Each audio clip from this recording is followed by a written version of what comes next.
And good evening again, everyone. Derek Wark, the Big D from Memorial Stadium, where tonight it's week 4 of the 2011 football season for the Port Huron High Big Reds. Tonight, something very special. You don't see it all the time. A MAC Red team has come in to play tonight, but this is not just any normal MAC Red team. This is Utica Eisenhower. The Eagles come in. Beginning of the season, they were ranked the second highest rated team in the state of Michigan by the AP Press. So this is a highly touted football team. Both teams 3-0. Your Big Reds 3-0, Utica Eisenhower 3-0. So this is definitely going to be a big-time game here at Memorial Stadium. Can the Big Reds pull the upset? This is the key in doing so. Continue dominating at the front lines. The offensive line been blocking great for the two Chapmans. They've got to keep that up. Certainly the defense has been spectacular, and the pass rush. The blitzing, they've created great blitzing packages. They've done it at opportune times, and their penetration from their defensive line has been absolutely stellar at this point of the season. Quarterbacks haven't had time to even move. They've got to do that again. They've really got to get up front and get to Utica Eisenhower right away and immediately. Now, basically, Utica Eisenhower, MAC Red, obviously, they're not your typical MAC Blue team. They're bigger up front. They're stronger up front. It's a telltale true test to the Port Huron High Big Reds. Malik Edwards, I think, said it best for the key to the entire game. The big men up front sacrifice our bodies so the other positions can play well. Perfectly said, Malik of the Big Reds. There you go. That's the big key tonight for the Big D and the Big Reds from Memorial Stadium. Week 4 is next.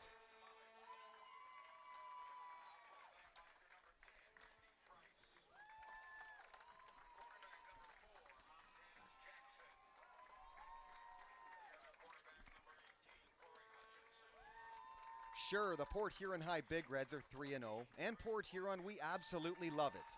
But after the first 3 weeks, we've really got to ask ourselves, is it a case of the Big Reds being a tremendous football team, or is it more a case of the competition really not being that great?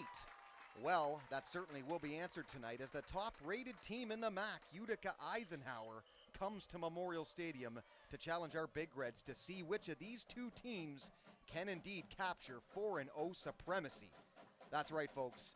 3-0 Eagles, 3-0 Big Reds. Can this Big Red group pull another upset at home over Utica Eisenhower as they've done in the past?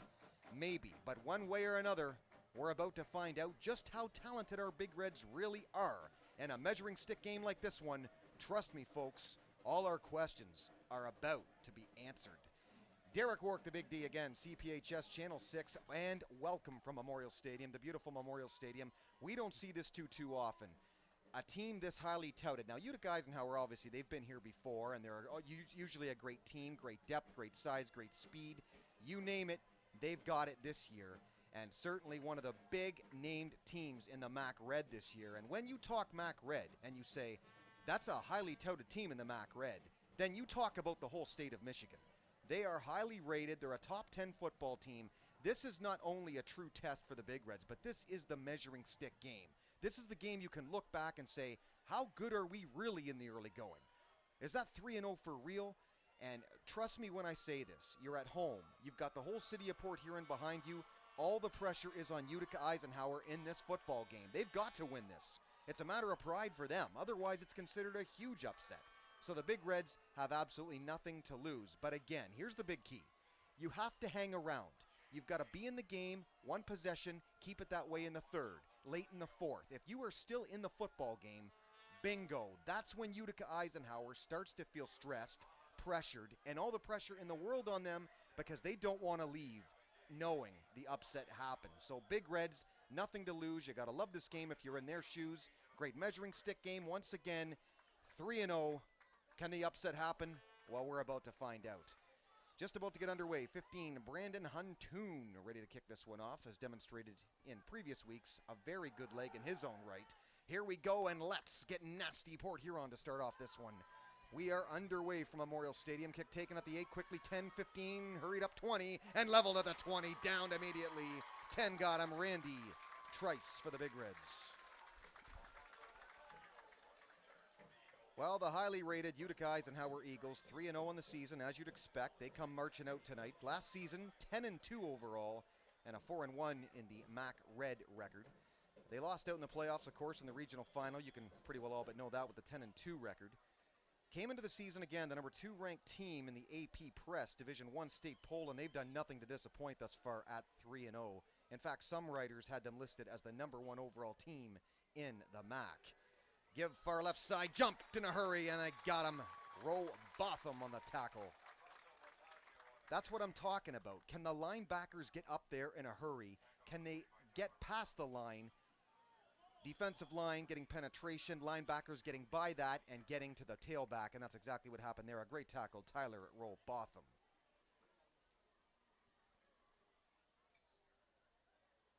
Team strength, this Utica Eisenhower Eagle team said to be both their depth and their overall experience, led by 16. There he is right there, Joe Zarafa, the key to the offense, started 8 games last year. Apparently he's added 20 pounds to his frame. They apparently thought he was too skinny last year. He went from 158 to 178.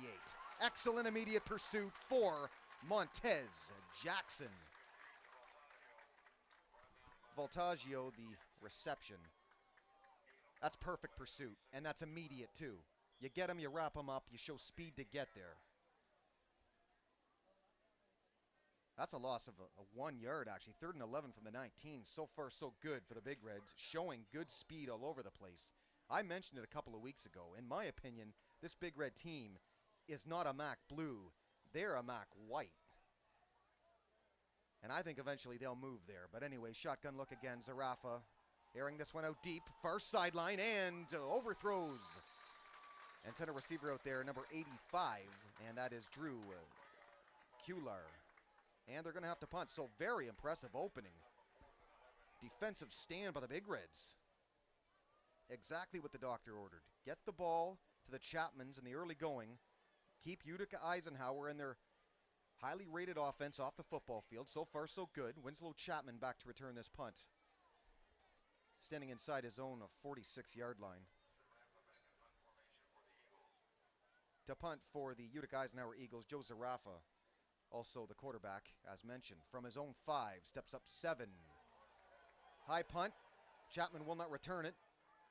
Big Reds are getting the heck out of there, and rightfully so. Great field position to start the opening drive for the Big Reds. You gotta love it, Port Huron. 10:18 to go in the first. No score. Big Reds coming out. Derek Wark, the Big D, again, CPHS, Channel 6. Well, the Port Huron High Big Reds, your Big Reds, 3-0 this year, 2-0 in the MAC Blue. Predicted to win the MAC Blue by the Port Huron Times-Herald at the beginning of the year, as you're aware. And so far, that prediction has looked right smack dab on the money. 4 starters return to the Big Reds on offense this season, which you're seeing right now. 8 of 11, though, on D. Starting with the offense, of course, led by 5, quarterback Mark Chapman. Mostly a rushing quarterback, but he is a dual threat as well. Keep that in mind.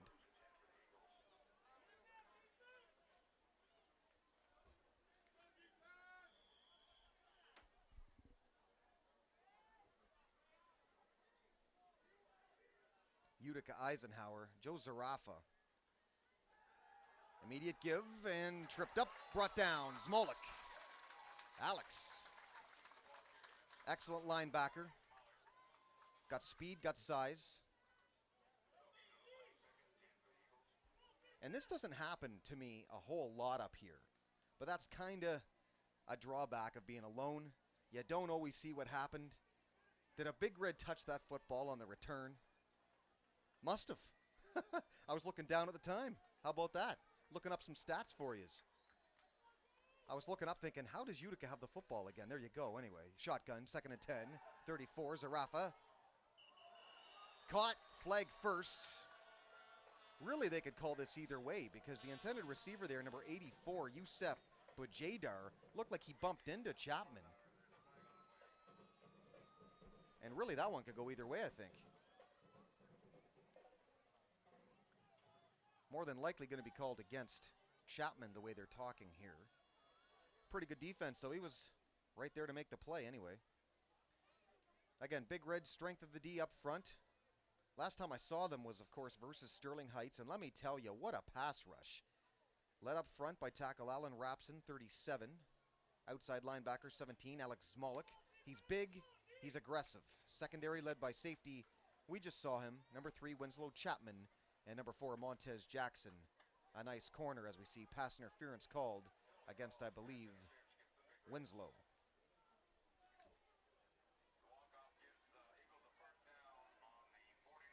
here it was again. See, he comes up there and actually bumps Winslow Chapman. That's why I wasn't sure of that call, to be honest. I thought Winslow had pretty good position. Anyway, 49-yard line. Eagles own 49. They operate 1st and 10. From there, back to pass, shotgun again. Pump fake, just throws it away. And you can even argue intentional grounding where that pass was. Crowd wanted a flag too. Some Big Red fans yelling in their disgust. Looked like that could have been grounding. But again, that is right there a fine example of what the pass rush does for you. Zarafa's in shotgun. He gets the outside pressure, and instead of giving him time for the wideouts to develop their pass routes, he's getting jumped. He's getting the pressure. Something the Big Reds have done extremely well the first 3 weeks, as mentioned. They've gotten to quarterbacks, they've gotten the defensive line penetration, and they've picked the right times to blitz and get in quarterbacks' faces. That Sterling Heights game was unbelievable. They didn't have time to do anything. 2nd and 10 now, 49-yard line to pass. Zarafa over the middle, caught. Bobbled at first, brought down eventually. 14 got him. Therese Watkins, not before a first down. And really a fine catch considering basically a one-arm play. 36, Storm Hudson. Not sure if that's a nickname or if his name is Storm. But there you go. You think of a name like Storm and you think offensive-minded, quick. Who's that running out there? That's Storm. There you go. 1st and 10, 33. One back, 4 wide look. They give to the back. Good room outside. Tripped up, still going. Cuts up field, got 7, got 8. 13 the carry, Shane King.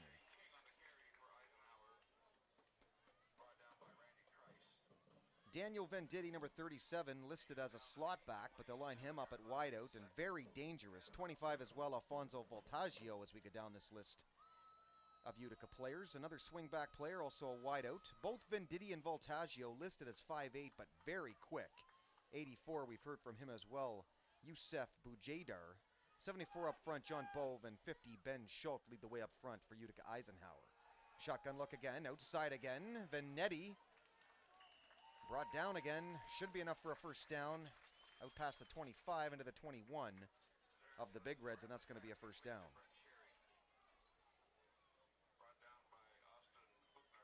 So they're moving the ball a little bit, and as you'd expect with these MAC Red teams, they've got, usually they're bigger up front than a lot of teams are. Usually you've got size, got speed, the works, these teams. And again, the highest rated team in the MAC Red, Utica Eisenhower Eagles. From the 21, 1st and 10 from there. Zarafa looking left, now looking right. Throws out there, crossing pattern, no can do. Nice job defensively for Montez Jackson guarding 84, Youssef Boujadar.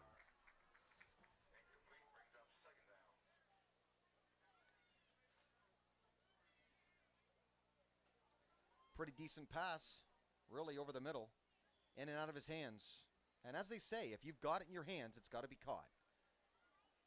Good job by Montez Jackson, though, to stay with him. And I get a feeling we're going to hear Jackson's name a lot tonight. This Utica team will throw all over the place. From the 21, 2nd and 10. They operate again with 4 wide look. Just an immediate pitch, but they're not fooled at all. A whole horde of Big Reds jump them. Name one, 70 among them, Austin Bugner. Brings up 3rd down. That's the kind of play you don't try very often. It's that simple. If it works once, good for you, it worked once. Buffalo Bills, the old Buffalo Bills team, Jim Kelly, Thurman Thomas, they used to do a lot of stuff like that, where they might snap it to the tailback directly from shotgun sometimes. Tailback draws, forward pitches like that. If it doesn't work, though, you can certainly lose yards, and that's what happened to Utica on this one. 4 wide look again, 3 on the far side, 1 near side. Zarafa, rollout, not much of a pass rush this time. Airing it out deep, end zone, overthrows. So a good job by the Big Reds, really, to assure with Utica driving that at best they'll just get a field goal as Alfonso Voltaggio, the intended receiver. That's a good job on the whole by the defensive unit of the Big Reds. 2nd time now that they've held and stopped Utica Eisenhower. On that note, Utica sending out their field goal unit.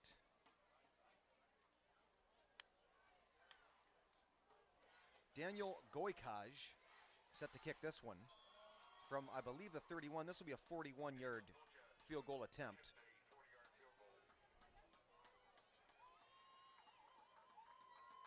Goikaj from 41.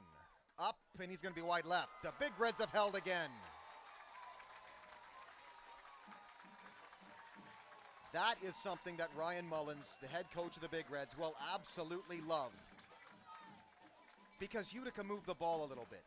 So the PH defense showed they were resilience on that play right there. Excellent.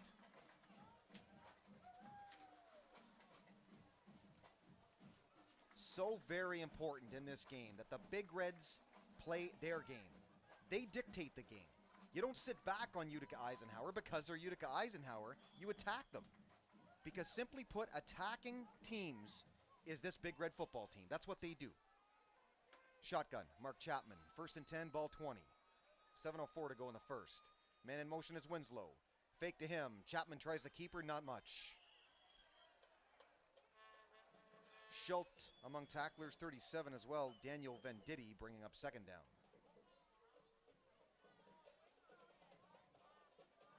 Wideouts on this team, big 6'5", 225-pounder, 17, Alex Molick. Yeah, he's only about 6'5", 225. I think he's bigger than that even. Built like a tight end, but quick enough to be on the outside. Also, Tyler Robotham, number 8, another big guy. And if you're Eisenhower, you might want to make a note as this game goes along. Robotham over the middle has been very dangerous lately. From the 20, 2nd down and 10. 2 backs in the backfield this time with 3 wide. Shotgun. The fake. Right behind right tackle. Not much. Going to bring up 3rd and long. So far the keepers to Mark Chapman on both plays. Among tacklers over there, number 68. David Curley of Utica.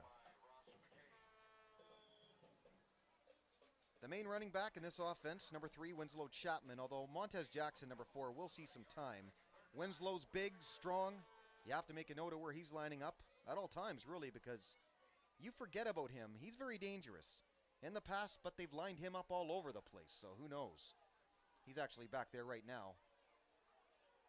The double Chapman attack back there, 3 and 5. 3rd down and 9 now from the 21. Big play. Chapman just takes off. Going to be a keeper. Gets some blocking. Look out. He's quick. Could go all the way. Mark Chapman. 40 inside 35. Now 30. Stays on his feet. Missed tackle. Down to the 16-yard line. Mark Chapman. And what do I always say? Never doubt a Chapman.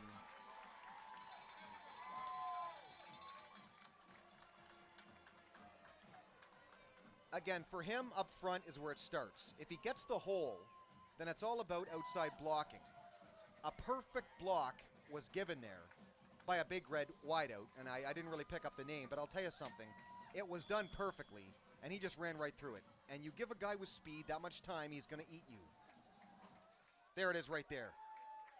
Robotham. That is an excellent block, folks. That's as good as you're going to do on the outside.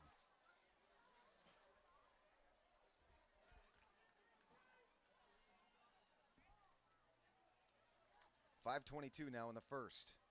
Big play. Mark Chapman, number 5. Somebody high five number 5. Wide out screen. Zmolik's big body inside the 15 to the 12.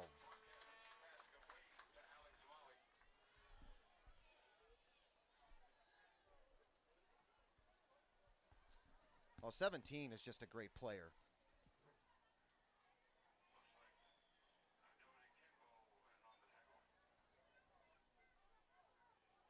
Well, 17 is just a great player, no doubt about that. And as I said, built like a tight end, real big guy, and real talented guy in this offense. We've seen him for quite some time now. There he is, 17. Speaking of him.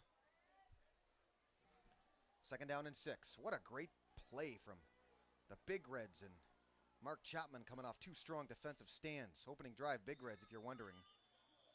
This is flag. Could be delay of game. It's going to be. Yep.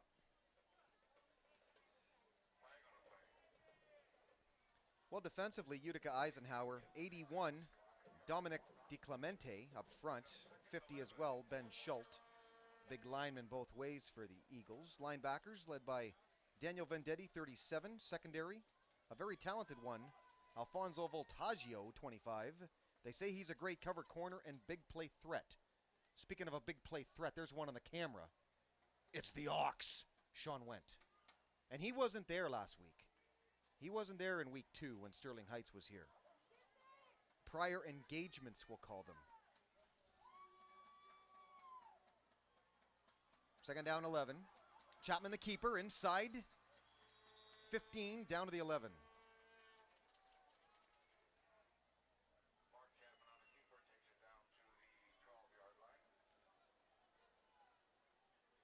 Utica Eisenhower, though, year after year, very, very successful football team. And they're just one of those schools. And I keep going back to it, but it really did amaze me. That night of the storm, years ago, I think it was 5-6 years ago now, and obviously they had to play the game the next day, Saturday afternoon. Big D made both trips. Didn't get a trophy for that, but I made both games. One game was rained out, the other played Saturday afternoon, but the Big Reds pulled the big upset, and that was just a tremendous, tremendous victory. Everybody here happy beyond happy. But even that Utica Eisenhower team, nothing like this one. And this might be the best Big Red team we've seen in a long, long time. So if they're able to hang around in this game, it is definitely a tribute to them and how hard they truly do work and how great a job Coach Mullins really does. Shotgun on 3rd and 5. Huge play, Big Reds. Outside, Chapman cuts it up. Inside to the 5, should be enough for a first down.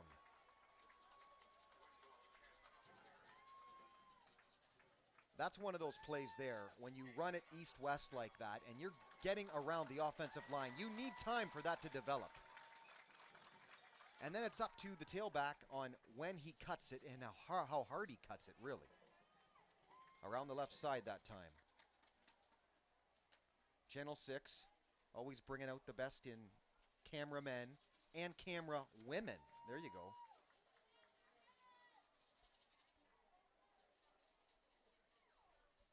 First and goal, Big Reds from the 6. Chapman, shotgun. Give again, this time the other side, Winslow Chapman, but he's dragged down this time. Wouldn't go down without a fight. You'd expect that from Big 3, but they got him anyway. 58 among tacklers, Mike Ausilio.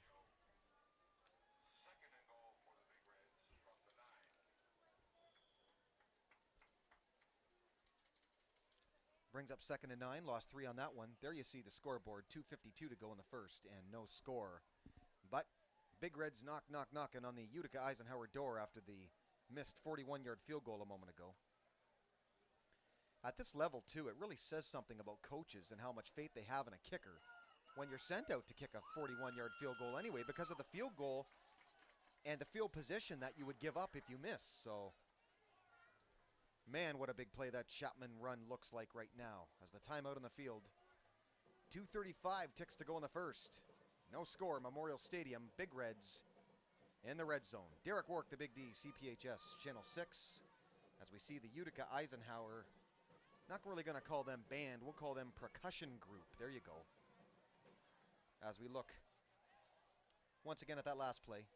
He's getting to the outside. That play just basically a mere image of the last one that Chapman cut up left side for the first down. But do you get blocking around the right there? And when does he cut it? Are there too many men and are they expecting it? Fool me once, fool me twice, right?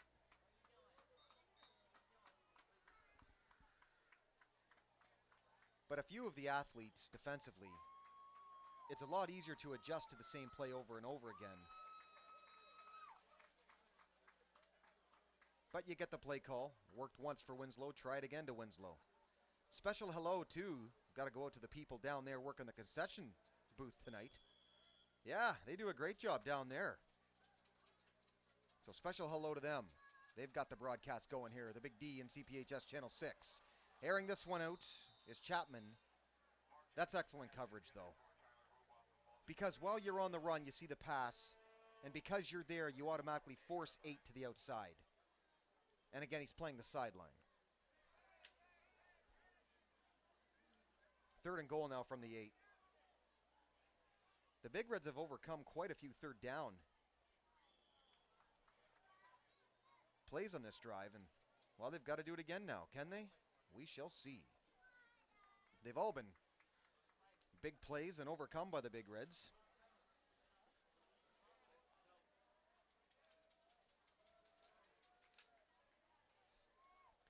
Again, last week, the Big Reds, 40-14 winners over the Anchor Bay.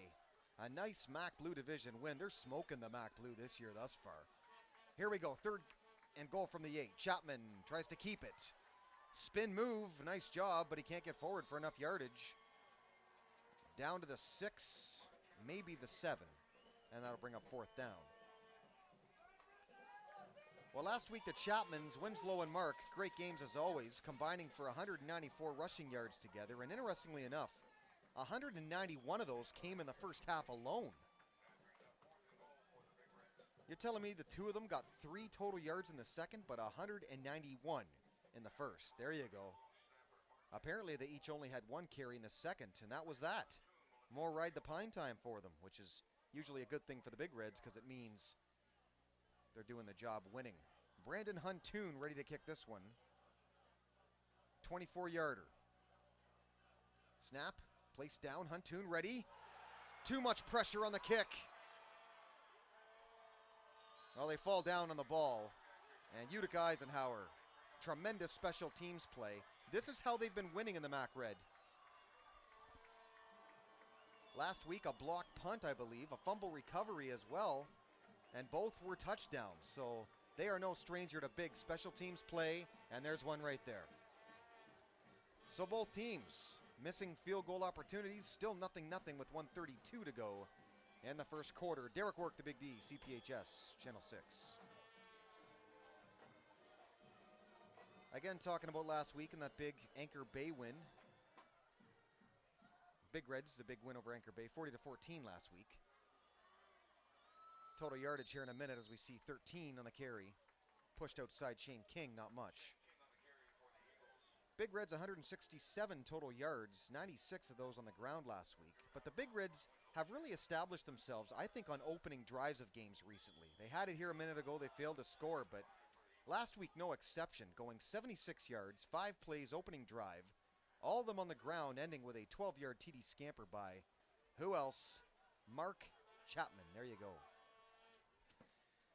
From the 28, 2nd and 5. Shotgun look again. Zarafa looking outside.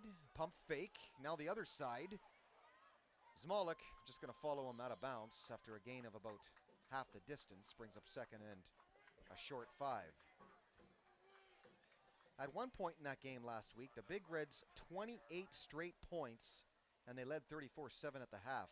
KJ King Thomason, a 27-yard TD gallop in that game. Thomason, 4 rushes, 46. The biggest play in the game saw Tyler Robotham, a 45-yard touchdown pass from Chapman. Chapman in the game, though, the TD magic just continued. Runs of 30, 12, and 38.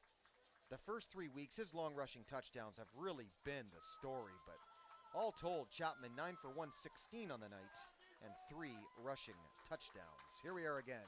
3rd down and 5 from the 28. Big play, Big Red defense. Play fake. Good protection this time. Arrogant out outside. Decked as he tried to make the catch. That's what you have to do if you're Montez Jackson. That's a great job. Dangerous player, number 25, Voltaggio. If you're going after him there, you do make him pay. Absolutely. That's a good hit and a good play. So far, and I said it earlier, we're going to say Montez Jackson's name quite a bit in this game. And so far, he is not disappointed. He's looking real good back there. Anyway, Chapman passing last week, 2 for 6 for 57, no picks. Winslow, a 27-yard rush. He was 4 for 78, including a rushing TD. They get the punt off this time, takes a Big Red bounce right at the 44 and goes out of bounds.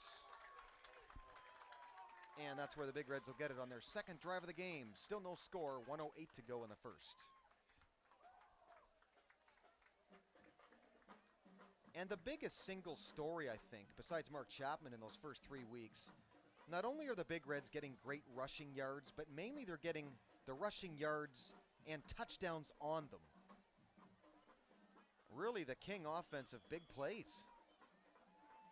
But the overall difference in rushing yards, I think, was really the story in the game last week if you read the stats. Anchor Bay, more first downs, 12-8, but overall rushing, 272 to 96 for Port Huron. Passing in favor of Anchor Bay, 71-57. But PH forced 2 turnovers and 5 sacks as a collective unit. And that'll do it every time. Shotgun look here. High snap, the give to Thomason. Somehow squeezes through. Past midfield, got 10, got 11. 45 of Utica and a first down. Well, that is just a fabulous second effort. And I think half the Utica defense thought he was down to the right side. Again, it's all about effort as a tailback. It's all about keeping your feet moving. Dance if you have to. Do not stop the little legs from going. And here you see King, like right there, he looked down. And Utica gave up on him, but he kept going. Pushing forward, getting the yardage. That's a great run there by King Thomason.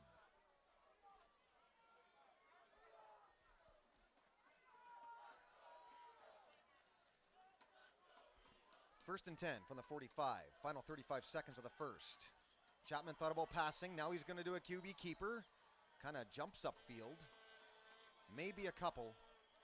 Out past the 45, maybe to the 44 of Utica. And that should do it for the first quarter. Final 20 seconds. Clock's going to run. I think the Big Reds are going to eat this and take it into the second quarter here. So from Memorial Stadium after one, it's going to be no score, but I'll tell you something. As a Big Red fan, you don't mind this at all because, like I said, Big D's big key. Hang around this game. So far, so good against the talented Mac Red opponents. Derek Work, the Big D, CPHS Channel 6, the Port Huron Area School District television station from Memorial Stadium. After one, so far, so good, no score. Big Reds and Utica.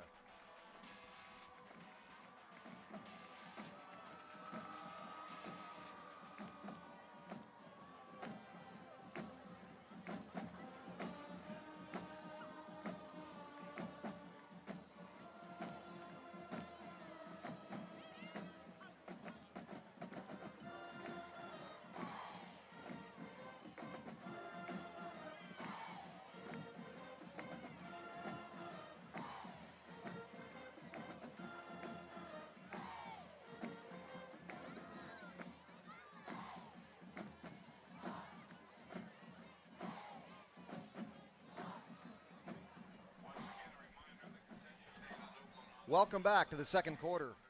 Derek Work, the Big D from Memorial Stadium for CPHS Channel 6, where tonight Utica Eisenhower welcomed into town. Second rated in the entire MAC, if you can believe that. Some have them rated 1.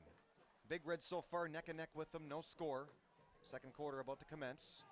Big Reds right now operating on 2nd and 9 from the 44 and Utica Eisenhower's 44. At that. Proud to be bringing it to you tonight, too. CPHS Channel 6. Shotgun look. 3 back this time. Fake. Chapman keeper. And it always seems to me like number 5 always seems to avoid that initial hit. That initial tackle in the offensive backfield. He's very elusive, very tough to bring down, and he proved it right there. Got 6. Inside the 40 to the Utica Eisenhower 39. Brings up 3rd down and 5. Same offensive look again. Big Reds getting the new play call in late from Coach Mullins. 3rd down and 5. Looks like a short 5. Fake again. Chapman again. Tries to cut up field again. Close to the sticks, and he might have it. That's probably going to need a measurement, but I think he's got it based on the mark. He needs to get just barely past the 35, where that official is on the bottom there. Right on the 35. Either way, they're going to measure this one. This is really close here. And I think by the nose of the ball, he's going to have it. They're going to measure, though. Play stoppage, 11:14 to go, second quarter. Big Reds and Utica Eisenhower tied at 0. Well, last week, Utica Eisenhower, they beat Romeo 26-14 in a Big Mac Red contest. Apparently the Eagles 3 touchdowns on the game, but they were on, as I mentioned, a block punt, a punt return, and a fumble recovery for a touchdown. Oh man, are you kidding me? They're calling this 4th and inches because that's what you say, but that is not even 2 inches. Well, you got to go for it. That's all there is to it. Nothing to lose in a game like this. You go for it. You don't even question it as far as I'm concerned. In that game last week, Utica Eisenhower, again as I mentioned, 26-14, winners over Romeo.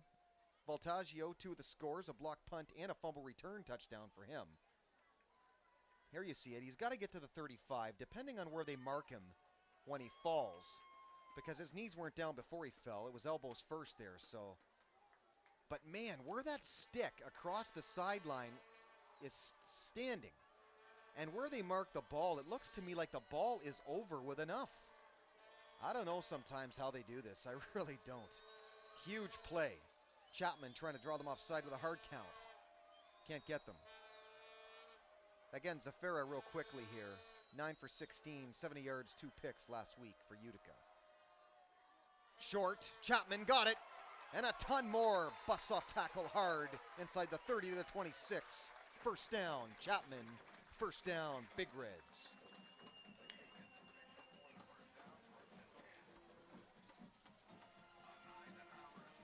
Not only is he quick, but he bounces off tackle very, very well. Well, both Chapmans do, really. And I understand Jarrett is doing really well at Central Michigan. Congratulations to the entire Chapman family. And anybody that really knows Jarrett, because he starts at Central, I heard, starting safety and backup running back. Wow, that is great to hear. It really is. So, excellent. Timeout Big Reds. 10:42 to go.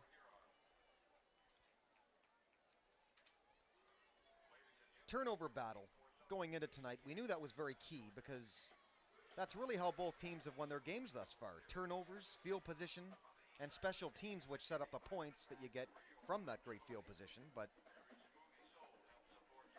here you see the replay of that last one. He gets hit and still goes forward for 2 more. Perfect. Again, the big quote that I stated earlier, Malik Edwards, the big man up front for PH, he said, "We sacrifice our bodies so the other positions can play well." Well, the meat eaters up front, they really don't get enough credit on either side of the football. That's one of the reasons I said tonight, that's the big key to winning this game for the Big Reds. Because the first 3 games, they've done that. They've gotten the push forward. They've gotten penetration. They've got pass rush. And they have blitzed from just about everybody. And it's worked. That's a big, big key up front. Malik was right on with that statement. That's what those big guys up there do. They sacrifice themselves. No doubt about it. 1st and 10 from the 25. Winslow. Got through quick, but the hole closed early. Linebackers got him. 37 among tacklers. Daniel Vendetti. One of the big names for the big Utica Eisenhower school. And 3 Winslow Chapman.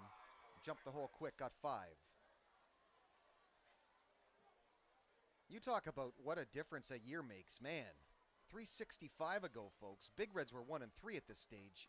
Coming into this, the 4th week, 3-0. Music to my ears. And they're knocking on the Utica door again here. Shotgun look, 3 wide, 2 back. King Thomason, he's up, he's down. Left side, try to go right behind 50. Guy DeCiccio couldn't do it.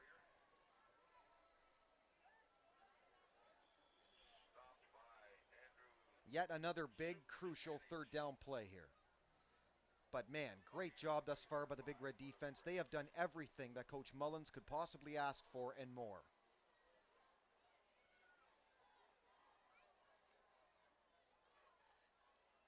Keeping Utica Eisenhower scoreless for a 1/4 is not easily done, but they've certainly done a great job in making it look that way. 3rd and 5 from the 20. Low snap, picked up. Got good time over the middle. Robotham tried to get it high. Just a little too high. If Robotham can't catch it, you know it's too high.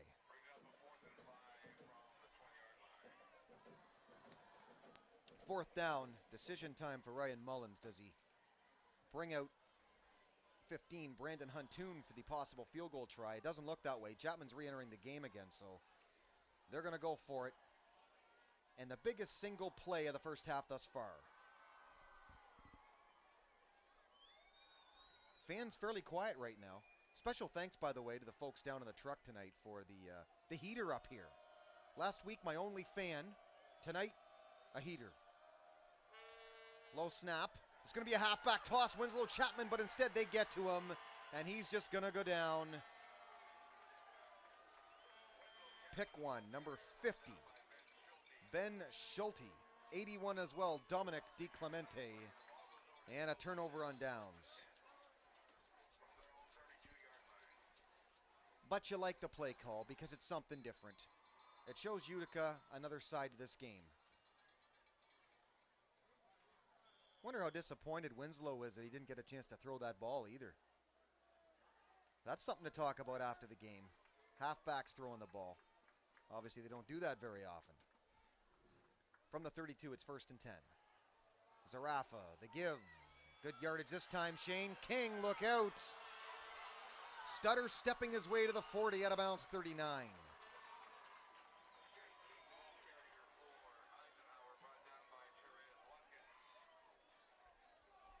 Well, that there really was mistackling at the line, and he got through it.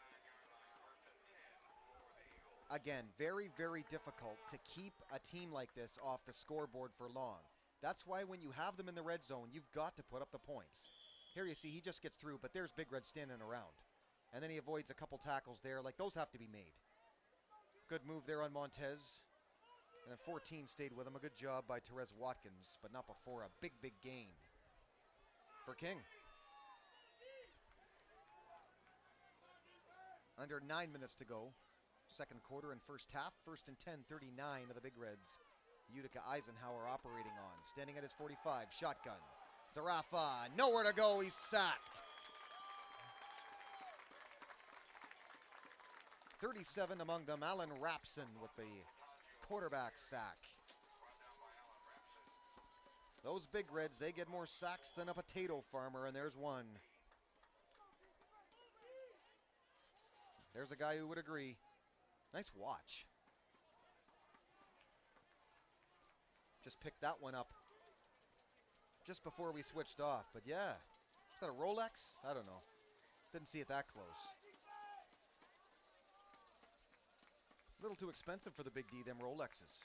But that's a different story. 2nd and 14 from the 43. Good protection this time. In and out of the hands of 3. Winslow Chapman. And luckily, very, very luckily, right into the hands of 84, Youssef Boujidar. And they got the first down. I'll check that. They're real close to the first down, but not quite. That's going to bring up 3rd down. Oh, now they're moving the sticks, or are they over there? They don't look too sure themselves. They're walking around. Okay, 3rd down here. Well, now they call a timeout.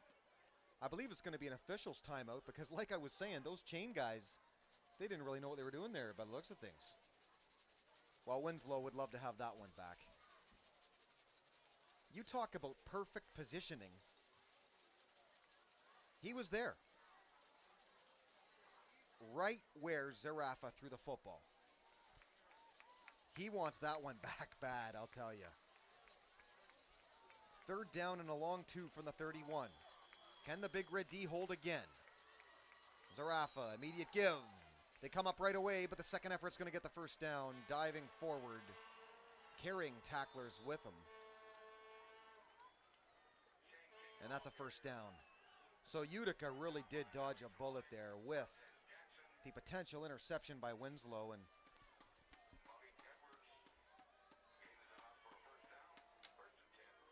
they say when you're good, you get breaks. That's just the way it goes. Sports has always been like that. And for Utica, there's one. Winslow's not going to drop many. I'll tell you that. From the 23, 1st and 10. Immediate give, look out, King, a ton of room, and a blocker inside 15 to the 11. 8, Robotham among tacklers as well, 14, once again, Watkins. Well, if this game continues to go like this, I mean, sure, the Big Reds and their great defense, they've played tremendous here in the first half, but they're going to get a little tired, I think. So far, both teams have seen red zone action. Big Reds on 2 drives, and they've come up empty. Well, they want timeout here. Their second called timeout. They've got 1 remaining. All 3, if you're wondering, Utica Eisenhower still. A good time for a timeout, I think, right now for Coach Mullins. Right when I say maybe the D's getting tired, he calls a timeout. Isn't that right, Killer Kovac on the field cam tonight with a toque and gloves in his pockets? Gloves aren't for putting in your pocket like that, Killer. They're for wearing on your hands, man. Your hands. Your hands. Killer. And you know what? I asked him if he really wanted to be called Killer Kovac. I don't really think he does. I just think the guys in the truck gave him no choice. And all I can say is if people have no choice around here on their nicknames, I'm glad I got Big D out before they chose a nickname. Huh. Heaven forbid what I would have gotten. There you see the Big Red Marching Band ready to perform at the half. Utica taking the field again. Here we go. 6:48 to go in the second. And first half, officially first and goal from the 7. There's another Chapman down there, I think, wasn't it? Big hole here. King inside the 5, the 3, the 2.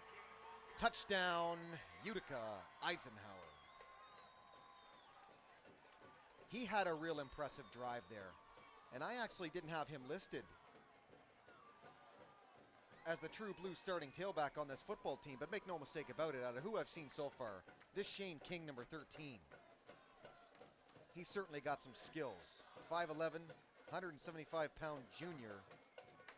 There you have it.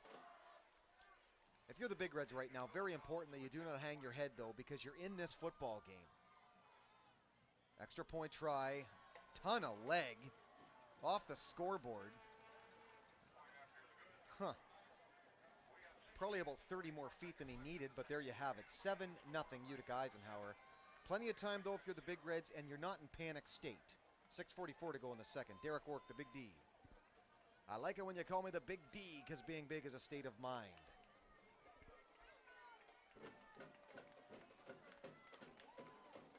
But yeah, if you're the Big Reds, you don't panic. That guy's a good guy, I'll tell you.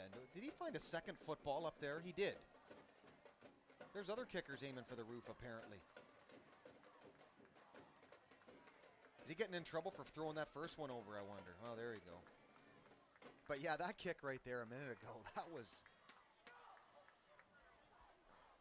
more than just a chip shot, the way he kicked that through. Aiming for the roof, I guess.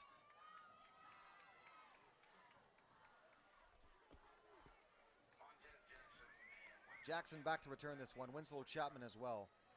7-0 Utica Eisenhower here. There you see the touchdown again. After again, dodging a bullet. Possible interception. In and out of the Big Reds' hands. And as a result, they get in for 6 and now 7. So, but the Big Reds, if you take one thing away from this first half thus far, they've moved the football offensively. So the questions of whether or not they can play with this Utica Eisenhower Mac Red team has certainly been answered. Kickoff, just the second one we've had, and let's get nasty again, Port Huron. To Winslow Chapman at the 5. Steps back once. Reverse on the kickoff, flag first. Jackson down at the 25. Flag thrown about the 12. And that could be coming back. So we'll see what this is all about. Again, Anchor Bay was averaging 25 points a game going into last week's game, but only scored 14 on this very much talked about Big Red defensive unit. But to give you an idea, last season the Big Reds allowed 16.9 points a game. This year they're giving up an average of just 11.7 points a game after 3. 11.7. You think about it, that's not even 2 touchdowns. That's pretty darn good stuff. Penalty against the Big Reds, pushing them way back inside the 10 now. There you see the reverse. Montez. Oh, there's a block in the back. Yeah, you saw it there. Right about where it was thrown at the 10. Definite push in the back. So actually a good call by the officials.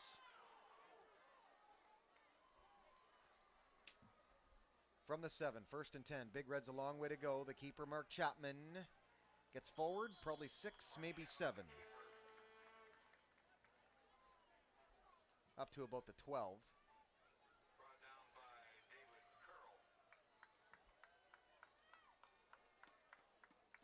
So as talked about, what did these games do for you? These measuring stick type games.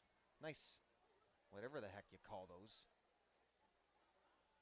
Big head signs? I don't know. That's kind of funny.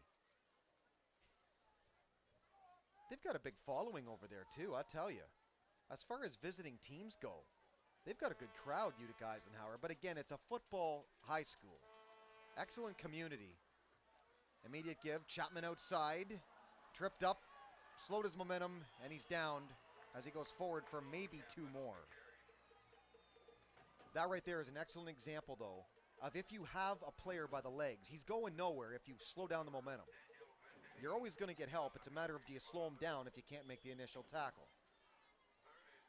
That right there is a perfect job by Utica. But again, what do these type of games mean to you? A measuring stick. And it's good that you have this in the early going of the season, or in this case mid-season, to kind of get an idea where you are as far as the entire MAC as an entire conference goes. But Big Reds, they certainly look like they can play with this Utica team. No doubt about that. 3rd and 2 from the 14. Play fake. Chapman, not enough.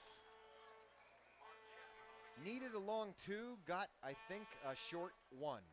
And that'll bring up 4th down. Well, they have to kick this one, no doubt about it. And that's really frustrating for the offense because you're right there. Timeout on the field. 4:41 to go. First half. Eagles 7, Big Reds. Your Port Huron High Big Reds, nothing. Derek Work, the Big D, CPHS, Channel 6, the Port Huron Area School District television station. They're coming out for a measurement, but this is just wishful thinking. In my opinion, they're clearly a yard short. Of course, you never know. I thought it was a first down over here at the 35 a moment ago, and nowhere near Big D. Well, that's actually closer than I thought. They're inches away, which really just rubs it in that much more because they have to punt. You don't have much of a choice in this situation. That's outside. And what are they making smoothies down there in that tent? Well, there you see the crowd. Hello. Not waving to the Big D, I don't think. Just waving in general. Port Huron's finest. How you doing, gentlemen?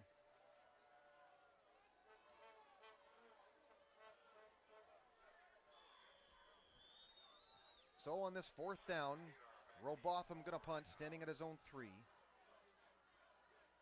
Really high snap. Can he get it off? Great job just to get it off. And a pretty good job. Pretty good punt, really. Takes a Utica bounce, though. And eventually ends up the PH 38.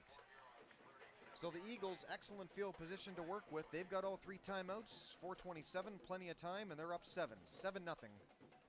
Utica in this, the first quarter. And if you want to talk about the Big Reds and their schedule, again, August 26th, they beat Warren Kuzno in Kuzno, 26-19. That is not an easy place to play by any imagination. And I'll tell you something, it was 19-19 in that game. Big Reds ended up pulling it out in the 4th, so that was a huge win down there. They blew out Sterling Heights 37-0 in a game we called for CPHS Channel 6. Also a game, tremendous pass rush. I've said that a couple times already, but they got to Sterling Heights a lot that week. September 9th, they beat Anchor Bay. That was last week. 40-14 in Anchor Bay. I don't think I've ever seen a schedule this goofy before. 2 of the first 3 games aren't even in Memorial Stadium. And then they've got Fridays and Saturday games on the schedule, so I don't know. It's a Thursday night game too, but next week we have the Huskies here for the first time from Memorial Stadium. Don't ask me why we have to wait till week 5 to see Port Huron Northern, but we do. Very high snap. And when you talk about a high snap, you've got a guy in Robotham who is 6'2", actually reaching over his head and jumping to get that snap right at your 2. So that is not safe by any imagination. Stretch the imagination there, but he got it off at the 3-yard line. A great job by number 8 to do so. Due to a flag, they're going to punt this one again. Smart move. Robotham has to punt from back in his end zone. Timeout Eisenhower. They're going to talk about this one. And you have to be careful if you're the Big Reds, because Utica has capitalized the last couple of weeks on their special teams play. Here is a big, big chance for them to do it again. They've already got a blocked field goal in this game. Can they get a blocked punt?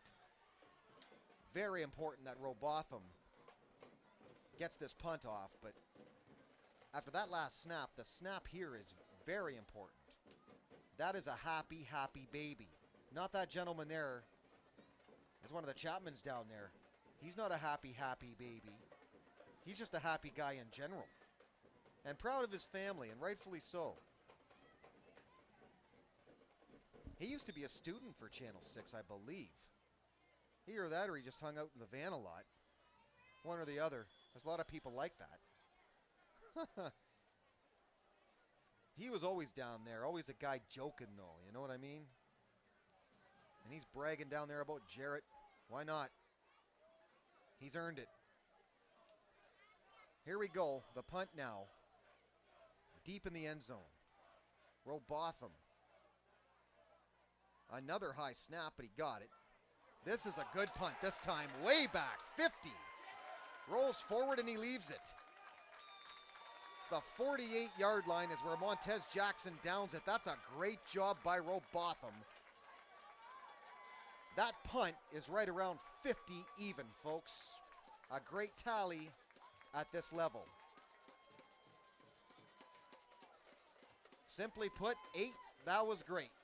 And couldn't have come at a better time. Here you go. Well, they're snapping just past the 5, so 6. So that's around a 45-yard punt right there. Almost blocked, too, but he got it off. And the crowd showing their appreciation. That's a dandy. That really is. Look at that. Not only because it's at this level, not only because, you know, there's a guy in your face when you're doing that, but because of where you are on the field. Very, very important that you get it off, and they did. Well, 8 did. Shows you the different things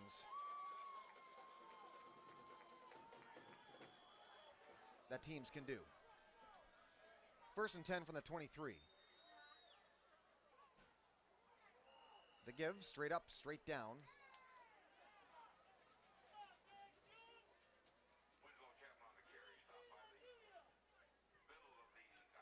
Winslow Chapman, short gain on that one. Number 3, ball again. He's been quiet thus far, but you kind of get the sense that it might be the calm before the storm. They're due for a big play. This is a big play offense.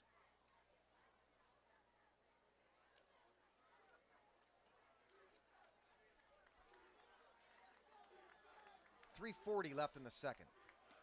Again, Big Reds trail 7-0. Rollout, Chapman, outside.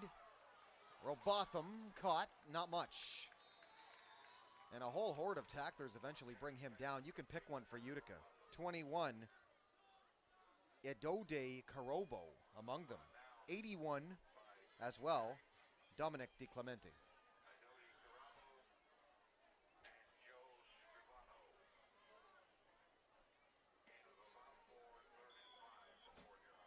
So 3rd down and 5 from the 24.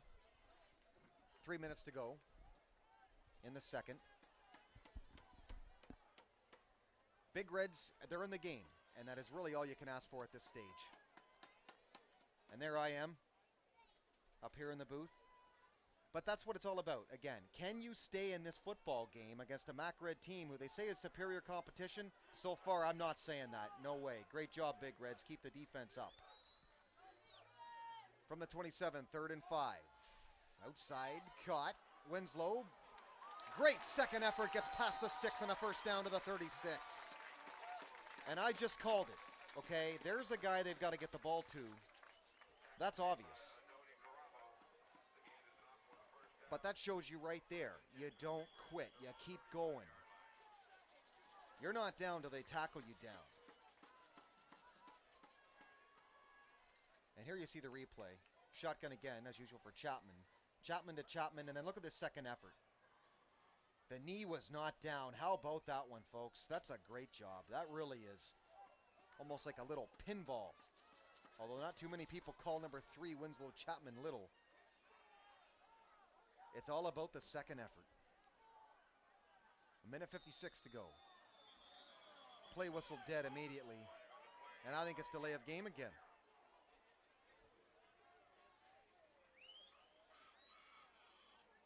It is.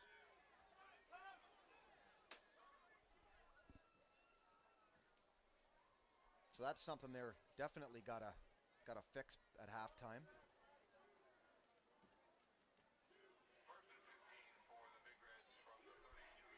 But it's a definite testament to how well the Big Reds are playing against a high-quality opponent here. This is good, because like I said, in the second half, if you're close like this is where you can make these MAC Red teams very stressed, very pressured. Play fake, Mark Chapman, nothing. Oh, he's eaten alive, but we might have a face mask or a late hit. That flag came late, and that's going to be against Utica Eisenhower. So finally, a break.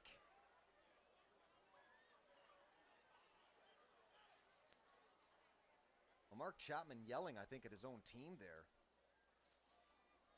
Pointing at something or other on the field. It is a face mask. So just a 5-yarder. So that will negate the previous penalty on the Big Reds and the delay of game. Here you see the tackle. He had nowhere to go, doing everything he can. Yeah, I think it was 87 there who grabbed it.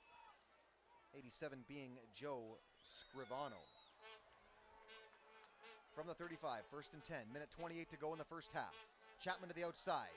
Gets some late pressure. Sees him coming. Airs this one out deep. Zmolik. That's a great defensive play. Right in front of him.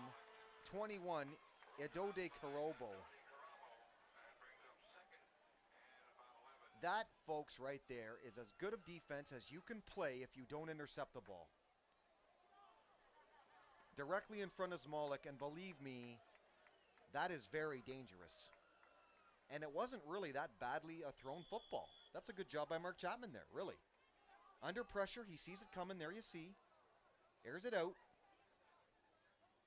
Well, they had the coverage over there, but a great job by, first and foremost, Karabo.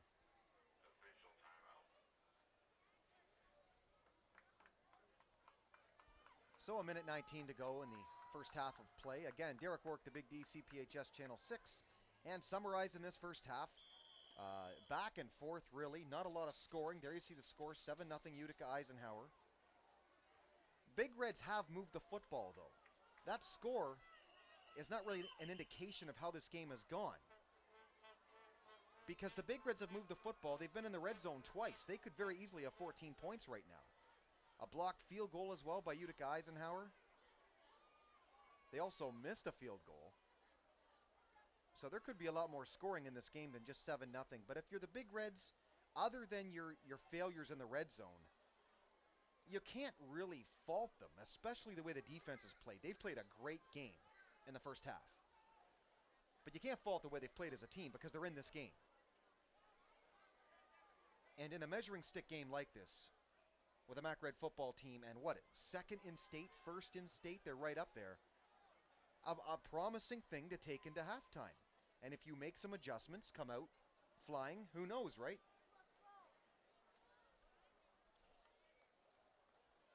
Well, something definitely tells me that Utica Eisenhower bench and locker room is not going to be real happy at half.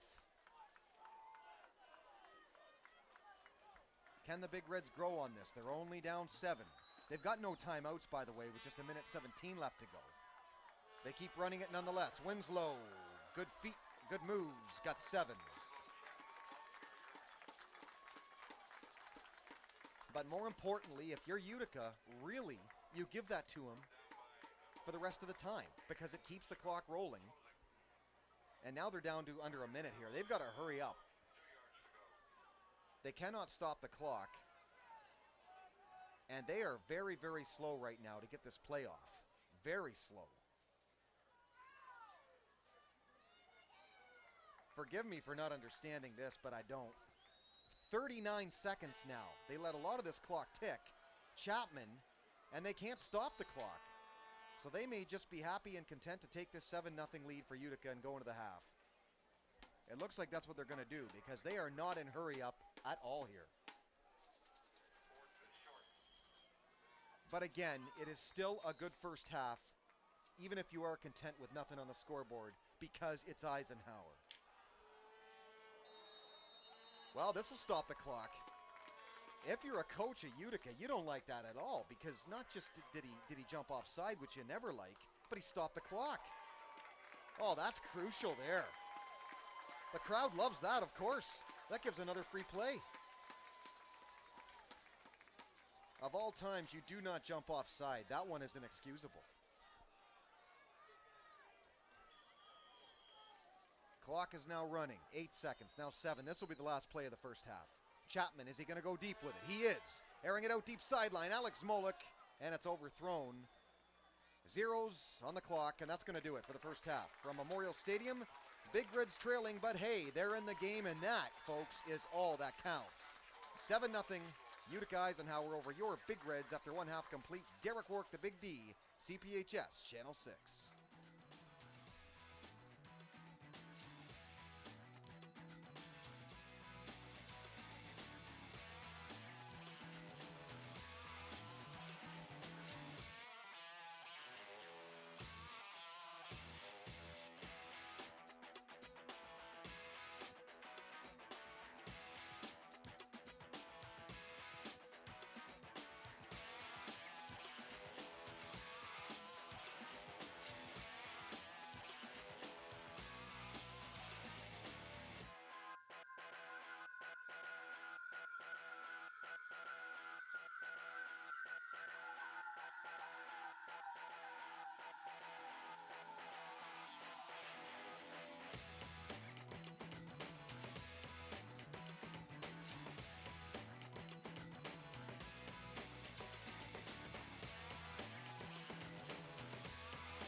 Welcome back to the third quarter from Memorial Stadium with just about underway with it. Derek Wark, the Big D, CPHS Channel 6, the Port Huron Area School District television station. Well, folks, really the Big Reds, not a lot to complain about in that first half. I think they played very well considering the competition, considering it's Utica Eisenhower, considering ranked 2 in state. Some people rank them 1 in state. So this is very, very strong first half, particularly defensively for the Big Reds. I think they did a sensational job in this area. A couple of concerns, though. The big one, though, right now is red zone deficiencies. They were in the red zone twice. They came up with no points twice. But, again, it comes back to this. Great tribute to the defense. They held a great Utica Eisenhower team to just 7 points in the first half. That's excellent. Will it continue? I think they got a great chance of winning if they keep the pass rush steady and keep on fighting. Indeed, let's go Big Reds. Derek Wark, the Big D, CPHS Channel 6, back with the third in a moment.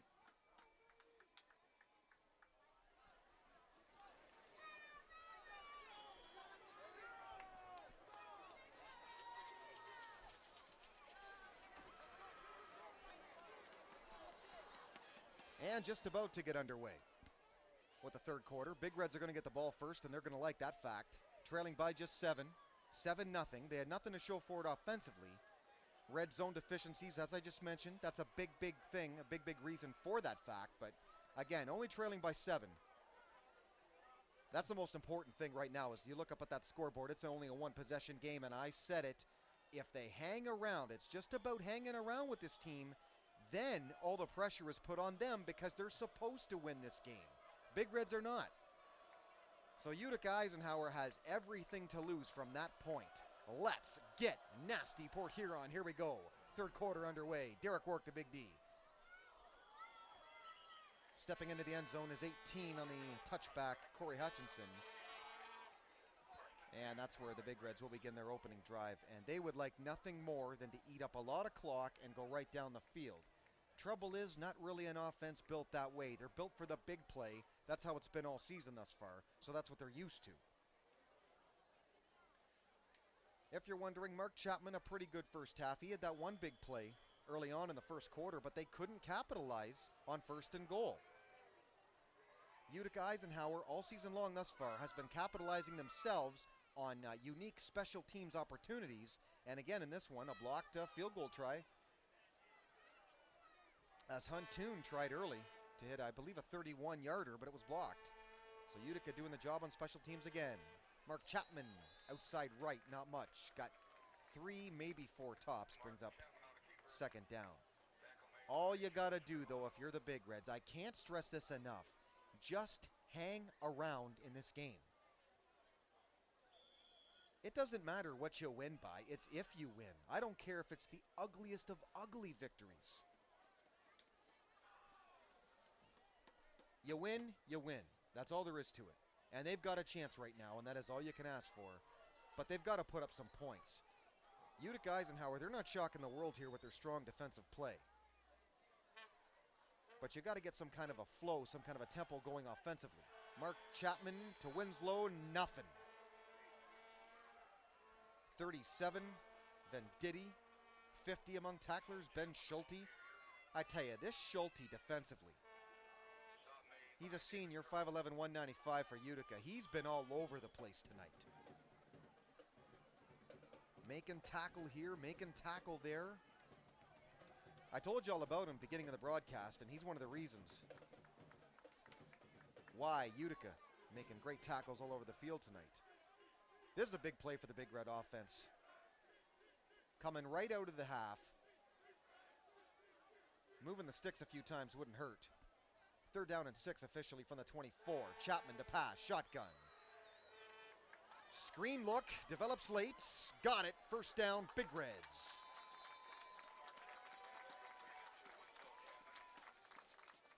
Winslow the reception. Well, that play was not defended at all by Utica Eisenhower. They had guys back, but they didn't have the initial setup for a screen defense. It was perfect. They get over there quick, though, to make the tackle. There's no doubt about that. Winslow was open, but not for long.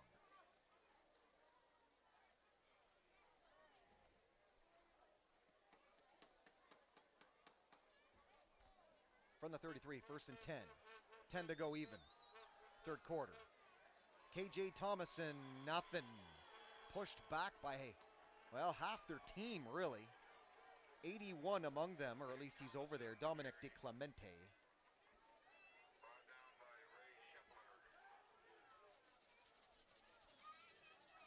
.940 now to go. 2nd down, they call 9 at the 33. This is what the Big Reds want to do, though. They want to tick some clock down. They want to have a drive where they eat time of possession, keep Utica off the field. Robotham to the outside, look out, 50, past midfield. Head out of bounds, 46, 1st down, Big Reds. And a flag late. This could be a late hit.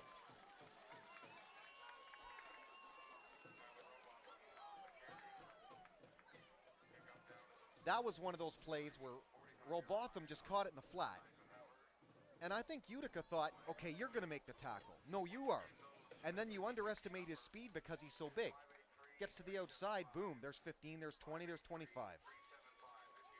And they're going to tack more yardage on. This is against Utica. Didn't really see the call there. Doesn't look like it's 15. Then again, wow, Big Reds all the way to the 30-yard line of Utica. Just what the doctor ordered. But that's exactly why players like Smolik and Robotham have got to touch the football a lot and get it in Winslow's hands frequently too. These are guys that are big guys in stature, but also in playmaking ability.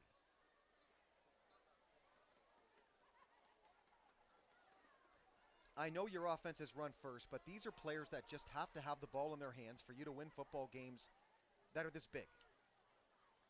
Fake Chapman, leading blocker Winslow, but not enough guys over there.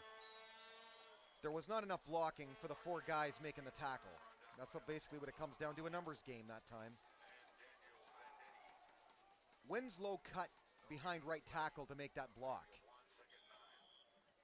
Mark didn't follow him right behind him. And that's one reason why that play collapsed right away. It's really the runner's decision on how early he wants to cut that ball. We saw that earlier with a Winslow carry. And when you do cut it hard. Very hard. 2nd down and 8 from the 28. Quick snap this time. Winslow, not much. Ran into a wall, pushed back. Might have got to the 27. Gain of 1 brings up 3rd down. Again, to recap that schedule, August 26th, they beat Warren Cuzno 26-19, talking about the Big Reds. Blew out Sterling Heights, I mentioned first half. Great pass rush in that game, 37-0. September 9th, beat Anchor Bay 40-14. That was last week. And then tonight, of course, Utica Eisenhower, followed by Clintondale the 23rd. September 30th, closing out the month versus L'Anse Creuse. October 7th versus Grosse Pointe South. Then the rivalry week, October 14th. We'll talk about that in just a moment.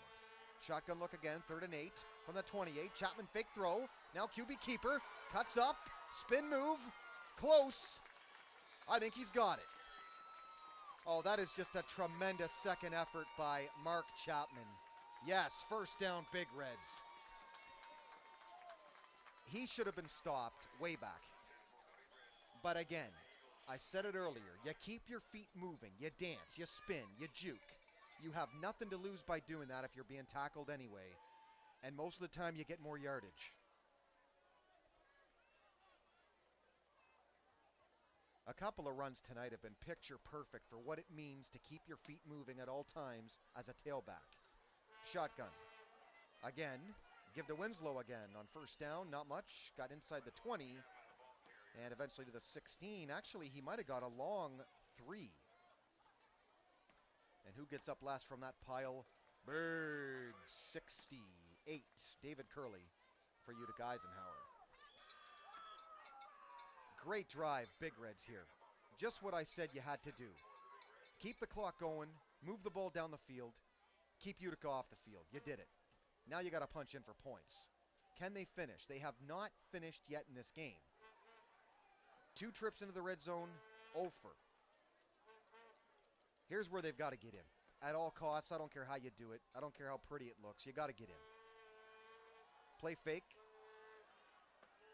Chapman, QB dive play off the play fake. Not much. Inside the 15, maybe to the 13 if he's lucky. Brings up yet another 3rd down. And a big play for Coach Mullins in this situation. A big thought. Is he in 2-down territory?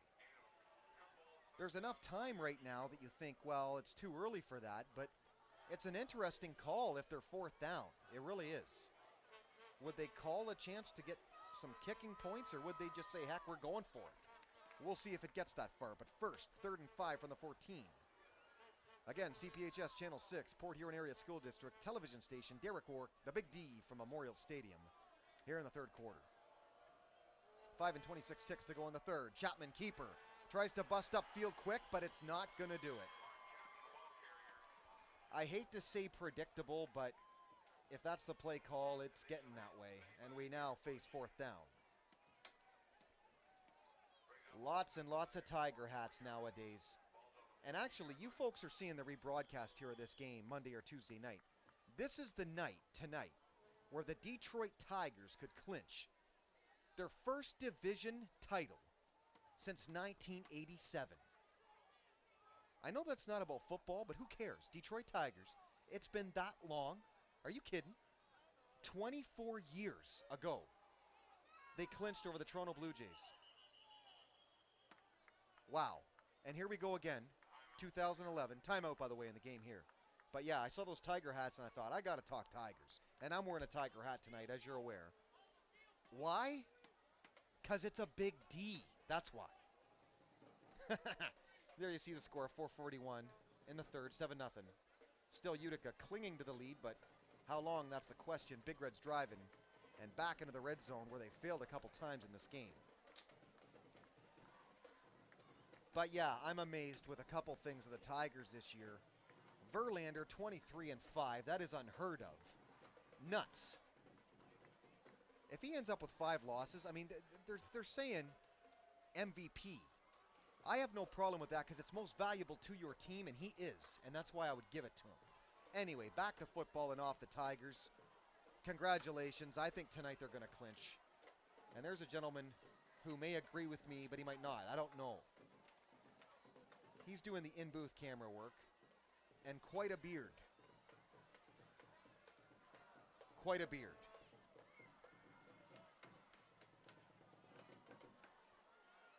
And again, the ladies down there are in the concession booth down there tonight.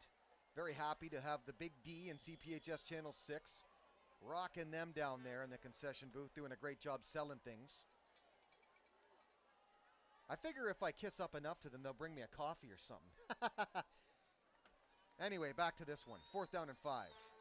4:41 to go in the third. Chapman. Play fake to the other Chapman. That's just not going to do it.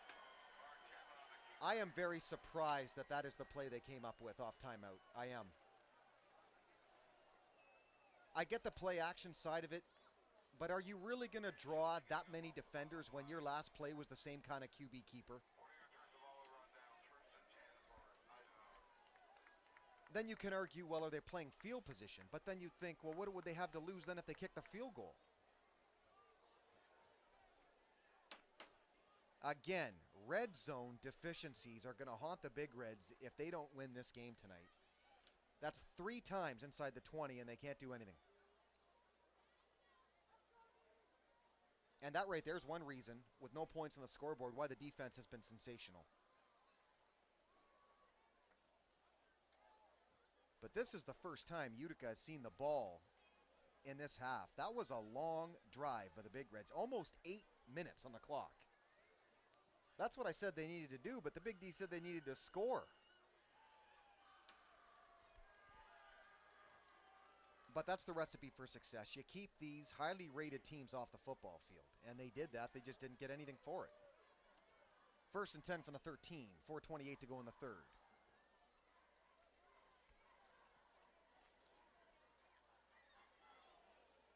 Well, there's a lot of break in the action here. And 16, Zarafa, the quarterback, he's going back to the sidelines. Strange, though, if he has all this time to do this, that the clock is not ticking down. The play clock, I'm talking. Which, might I add, I've said on many occasions, we don't see at this level. And I really, really wish you could. One of my pet peeves in high school football, they've got to get a visible play clock. 1st and 10, 13. Well, that's too many open yards.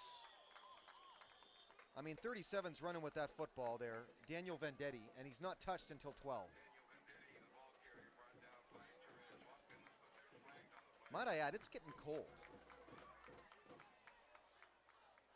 The weather is starting to get very cold. And that can have an effect, too, on a defense that has done a great job all day. They've goose-egged them all day long. Oh, we have a holding anyway against Eisenhower, so I take it back. It's good news for the Big Reds.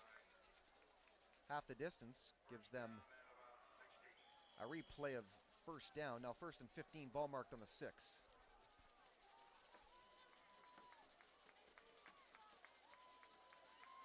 Four and 14-6 to go in the third. Still 7-0 Utica Eisenhower. Immediate give. This is King. Tripped up. Brought down. Good defense. That's a good job up front of tripping down a back that has been very, very good today. He has the only touchdown and the only scoring of this game. And he did it really on one drive. In the second quarter, and it wasn't just his only one strong run. It was all drive long. He had about 5 or 6 strong carries and then punched it in. Since then, there really has not been a lot of scoring. Both teams have moved the ball. They just haven't got in. 2nd down and 14. Ball is marked 8-yard line. 2 backs, 3 wide. 2 near side, 1 far side. Back to pass again. Over the middle, wide open. Instead, he elects to go deep, and he's gone way deep. Look out down there, folks. I tell you, he had it over the middle. I believe the slot wide came up about the 25 and cut that back, and he was open over the middle. But 16 there, Zarafa decided to go deep and basically threw the ball away. That's a difficult pass pattern to make at this level, though. That is a deep one on this side where he's stuck to. From the 8, 3rd and 14, 3:22 to go now in the third. Big Reds and their crowd trying to get them alive down there in the field. Supporting their defense, that's been great so far. Zarafa to pass again, stepping up in the backfield. Airing it out deep. He had separation, couldn't make the play, and a great job by 5, Mark Chapman. And Utica is going to have to punt, and this is exactly what the Big Reds could have asked for. Push them back, way back. They are punting in their end zone, folks.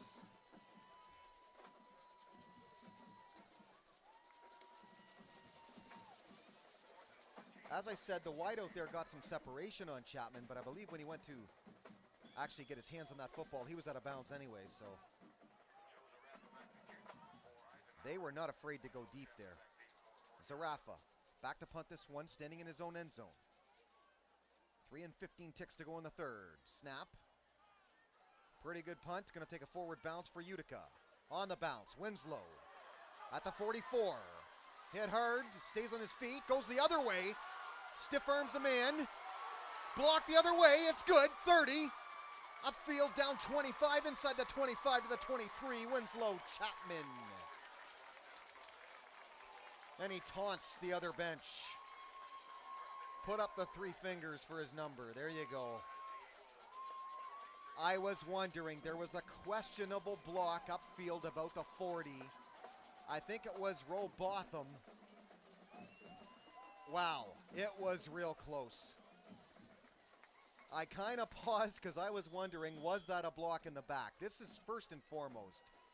Great concentration by Winslow. He didn't panic. He let the play come to him.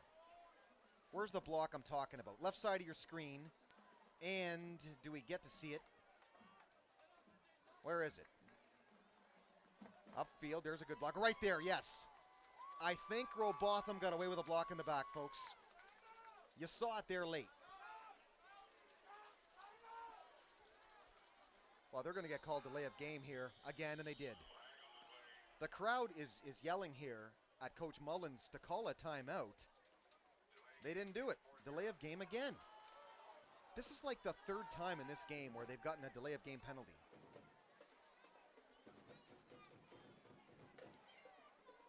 Yeah, I think they got away with one there, but who cares? If the refs don't call it, fair in my books. If you're not getting away with things, then you're not trying. That's all there is to it.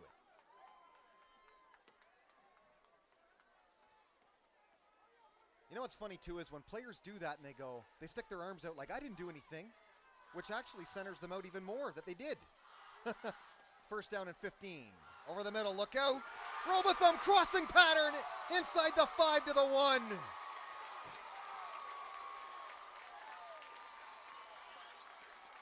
He did not get in, but that is a classic example right there. How a wideout adjusts with your speed to a crossing pattern and more of a timing pattern in that case, and 8 got it. That's one of those plays that develops because of your speed. You catch up to the pass. Here you see it. He times it. He's got to time it. 8 caught it on the run. 2 defenders hit themselves. Look at that.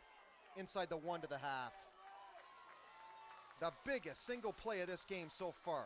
First and goal from the 1. Drop snap. Chapman keeper. In. Not quite. No. Down to the half again. Didn't lose anything, didn't gain anything, 2nd down. And it looked like he dropped the snap. No harm, no foul for the Big Reds, but they've got to get in here at all costs. I don't care if it takes the same play call the next 3 plays in a row. And for all I care, do that the next 3 plays in a row, but they've got to get in.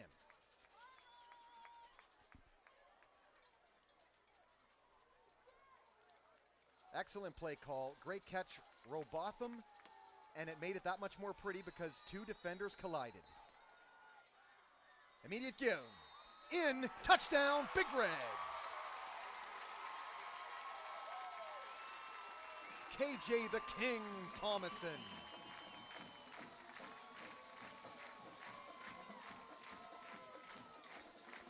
Great job there getting up too. He's getting up late, but one of the contributors there to the blocking.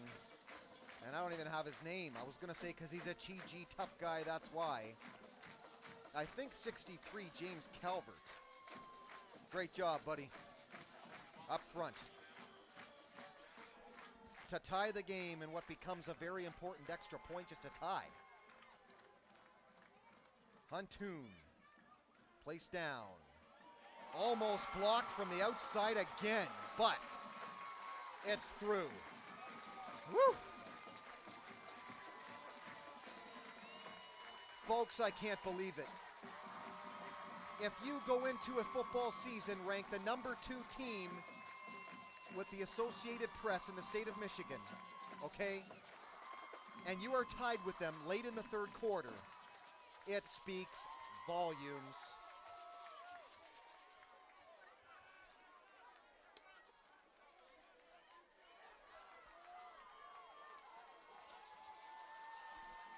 I'm not Scooby-Doo, I am not a dog, but I'm sniffing around right now because, folks, I'm smelling upset.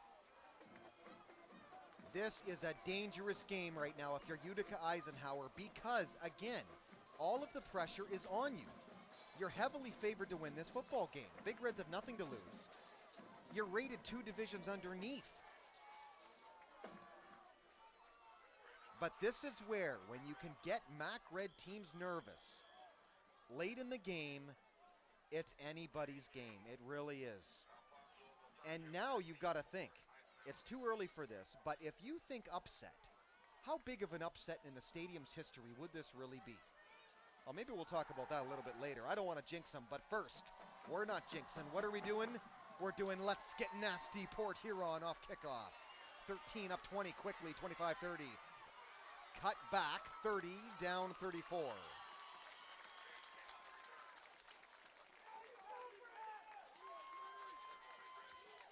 Voltaggio, the kick return. So again, the big battle coming October 14th. Northern Huskies going against your Big Reds. And I love the fact that that is late in the year. And there's the Big Red. Well, not the Big Red, but certainly, oh yeah, the Big Red, I guess. The Big Red bus, the big Channel 6 bus. I call it the Big Red bus because, heck, we are broadcasting a Big Red game right now, so why not? But that's the CPHS Channel 6 bus. Great job, defensive line. Oh, that's beautiful. 70 tripped him up. Austin Bugner. The boogeyman. That's a perfect play because you trip him up and then you know you have the help. You see what scoring does? The momentum is now with the Big Reds, and this is a dangerous time to be an Eagle. And dare I say it, possible playoff preview here? Yeah.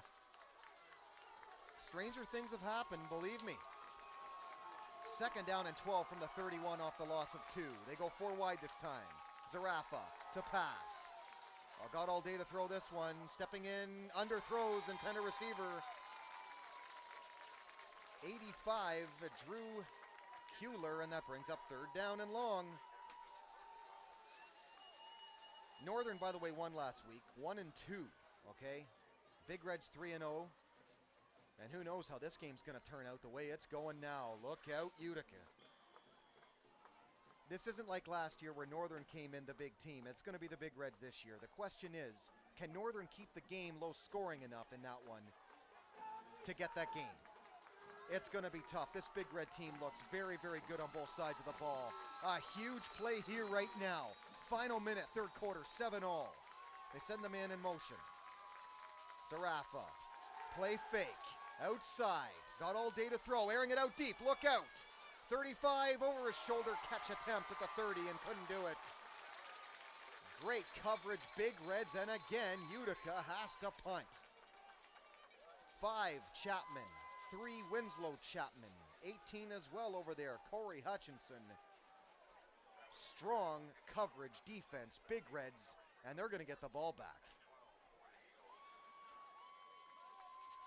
This is exactly how I wanted this game.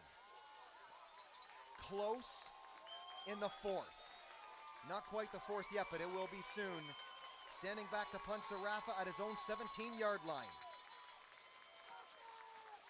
The snap, the punt, good one, rolling towards Winslow Chapman. He decides not to take it. 35 rolling down 34. That's where the Big Reds are going to get the ball. On their next drive, the crowd has come alive. Look out, Utica Eisenhower. CPHS, Channel 6, Derek Wark, the Big D. For the Port Huron Area School District television station. And that's just a hood. I don't even know who that is. Looks like the Emperor from Star Wars. Got the hood over his eyes. That's a Channel 6 employee. And I didn't know we hired Emperor Palpatine.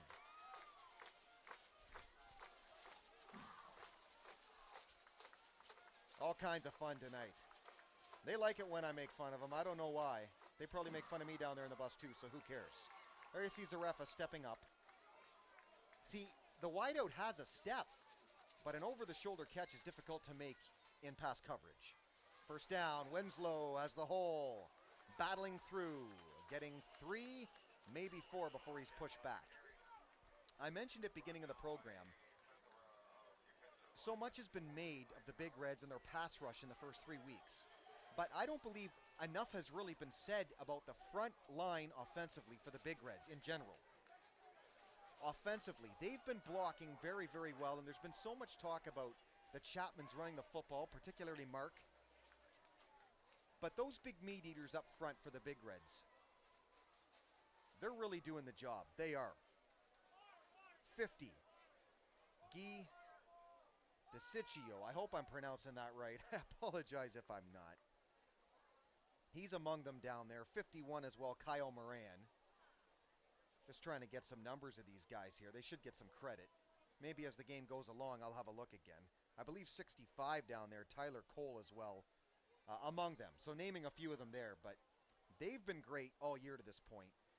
And as much as everybody makes a big deal about Chapman running the football, he doesn't run the football if he's not got open lanes. So if he doesn't have the holes, he's not going to run. So these guys have done a great job up front. And the defensive line, again, both lines have done a superior job. And I said it today that if they're going to stay in the game with Utica, they're going to have to win the battles up front on both sides of the football. Have they done that tonight? I don't know. I would say it's been neck and neck both sides, but a great job. And speaking of great jobs, this here's a cramp, you can tell. 66 gets up because he's a TG tough guy. That's why. Garrett Bush. So certainly the best to him. But I'm telling you right now, folks, the way he's walking off, cramp, he's fine. And that's one of those things, a cramp, you just shake it off. It hurts like crazy at the beginning. You get a bit of a rub down, you healed. You're instantly healed after about, 25, 30 seconds. You feel a lot better. You're not instantly healed. I don't know what I'm talking about. But shortly after. Cramps are funny things sometimes, and that's what it is. You can tell by the way he's walking, so that's a good thing. Back to this game, almost. By the way, closing out that schedule after the rivalry game for the Big Reds. October 21st versus Madison Heights. Madison. Well, folks, that's going to do it for 3 quarters complete from Memorial Stadium, where after 3, Big Reds are smelling the upset, and so are their fans. Will we have one? We've got the 4th quarter to decide it. Derek Work, the Big D, CPHS Channel 6, back with the 4th in a moment. We're tied at 7. Look out.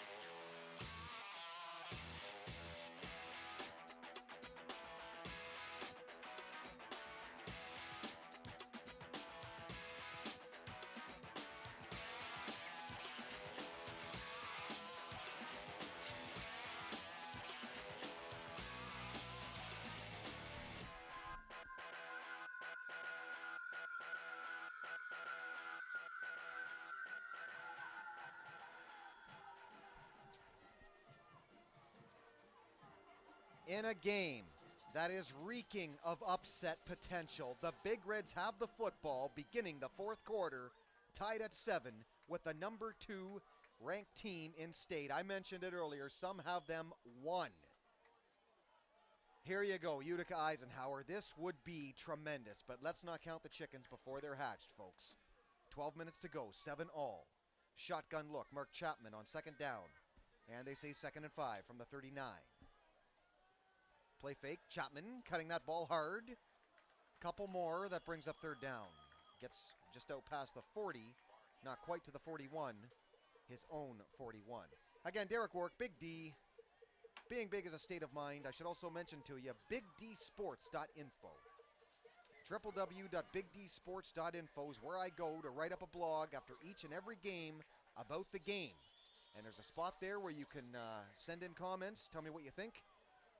of the game you saw, what you think of CPHS, what you think of the Big D, good or bad, I love it. Who cares? Just the fact that you're there, that's great. I wrote about the last one, Sterling Heights. Not real exciting, 37-0 blowout, but I still wrote about it. And I'll tell you what I think about this game too. www.bigdsports.info. 3rd down and 4 from the 40. Chapman. Oh, he dropped the football. Standing right at the 50. The announcer said it was complete, but one Anthony Dobson dropped the football, and that's going to bring up 4th down. Great job by Chapman there, the quarterback 5, just buying time. He gets outside, plants himself. When he did plant himself, he threw the football, but again, great job by him to get outside. Here you go. Here you see him on the run. Well, he didn't really plant himself, but he threw on the run nicely. That's right in the hands of the wideout there. That was a 1st down, too, so that's too bad. But here we go. The way the Big Red defense has played tonight, they can shake this one off. Punting from his own 25 now. Tyler Robotham. High snap again. Got free just to get clear there. That was really close. Did he touch that football? It looked from here, the bounce alone. Kind of a bad angle. Youssef Boujaydar, and you know the crowd would be a little more vocal if he did touch the football, but it looked from this angle like it took a funny hop and might have touched him, but Big Red's down it, and another great punt from Robotham.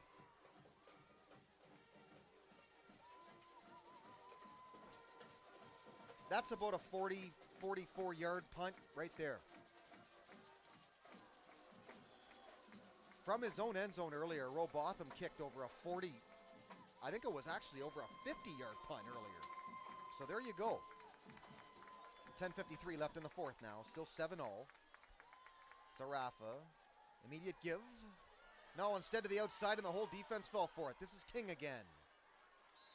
Got a ton of yards, maybe 17. A 1st down, Utica.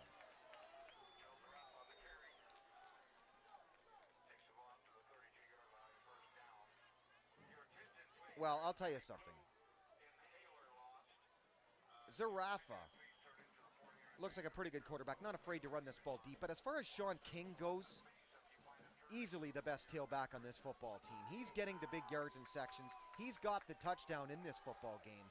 This is too many yards here, and it could be that the defense is finally starting to wear down for the Big Reds. 8 there, Robotham. And that'll bring up 2nd and 1. It looks like a long one. The Channel 6 staff, I got to give them some credit tonight. I'll read them off after this play here. So 2nd and 1, big play, Big Red D. They've been tons of great plays tonight. They've been sensational. Can they do it again? Big Reds almost jumped. They say they do jump. The thing is, he got back. That was 56 there, Malik Edwards.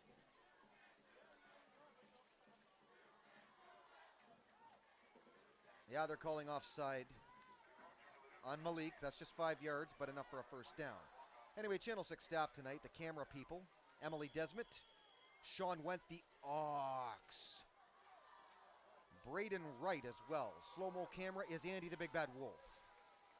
He'll huff and he'll puff and he'll do great camera work, I guess. Slow-mo director, great big fella in the truck, EJ Shea. Well, this is just a good play here. Zarafa gets up and he says, "Where's my blocking?" I don't think so. Ali Fayad, a great play. QB sack.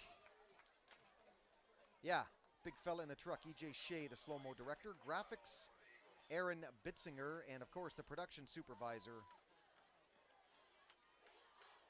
And the leader down there in the van, the Green Hornet, Ed Sinek. And by now I hope you know who I am. The Big D, Derek Wark, in the booth tonight. Happy to be too, because it's a good close game against a great team. Great pass rush here. Ali Fiad to the outside again. They did get the pass off, barely. Great job, Zarafa, just to get it. There's nothing special about that one. 55 came in, unblocked, not picked up at the offensive line. Zarefa to the opposite side, and it's a good thing he did run that way. Now a huge third down and long play. Most important play of the football game thus far. Here you see, untouched. They let him go. Is that Sean King, the tailback? Is that his duty there? He looked like he was going to block him, but too late. If that is your last line of defense, your last line of blocking the tailback, if he misses, it spells doom. 3rd and 12 from the 43. Can the Big Red defense pull out a big play again? To pass, Arafa, pump fake, across the middle. It's picked off! Did he pick it out of his hands? I think he might have. Winslow Chapman, inside the 10 to the 9. There is a flag back at the 46, and Coach Mullins is furious, so I think this is coming back. I think they're saying the ball might be down, but what is the flag for? That is a huge, huge play if that comes back. That could have been the turning point of the whole thing, right there. And the whole result of this game right now could rest on the decisions of the men in stripes. Wow.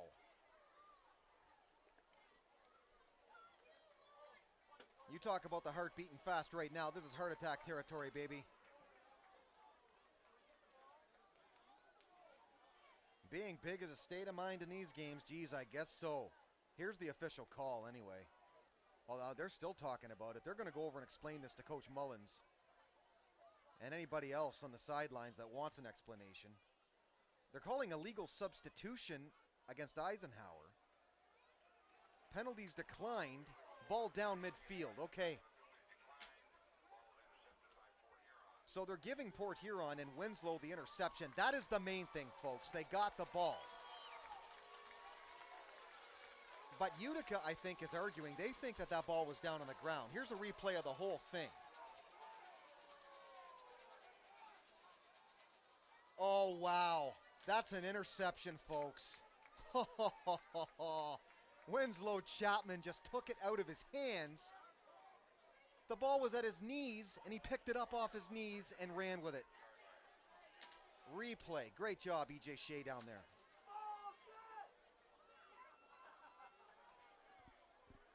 That is an interception the whole way. And you could even almost call it a fumble because he stripped him of the ball as it was falling. He picked it up. And let me tell you something. For that reason, that ball should be on the 9-yard line. That is an interception to the 9, folks. That's a missed call that's going to hurt this game, perhaps. I hope not, but that'd be 1st and goal right now. Instead, they're at midfield. That's a play they missed. It's that simple. And 3, Winslow. Wow, you made up for the one earlier through your hands. That's excellent. That really was. To just strip him and have enough presence of mind to keep it on you and not let it touch the ground. I really think that the officials missed that play, and it could come back to haunt this game. Wow, what a big play that becomes. And they don't have replay at this level. We do, but they don't. From midfield again, 2nd and 10. Chapman, the play fake. No, met hard. Brought down hard by 50. Ben Schultz. I'm telling you right now, for Utica Eisenhower, 50 is my defensive player of the game. Ben Schultz, there you see him. He has been on more tackles and more important tackles today. But whether he is or not, I'm telling you they missed that call. Because that ball did not touch the ground. Picked up by Winslow, stayed in the air. He carried it to the 9. That should have been 1st and goal. And something that they're going to think about for a long, long time should the results not go in their favor. 3rd and 10. Shotgun look again. Chapman gets the pressure to the outside. Chapman keeps it. Not enough. Out of bounds. And that's going to bring up 4th down. Got a couple. That's all inside Utica territory. Now what do you do if you're Coach Mullins? I would think, even on the scoreboard, you've got to kick this ball away.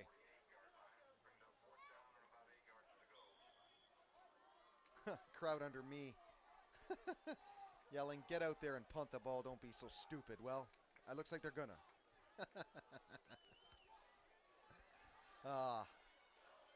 And this is the place, of course, to watch a game where you want to hear crowd reaction, because I'm right above them.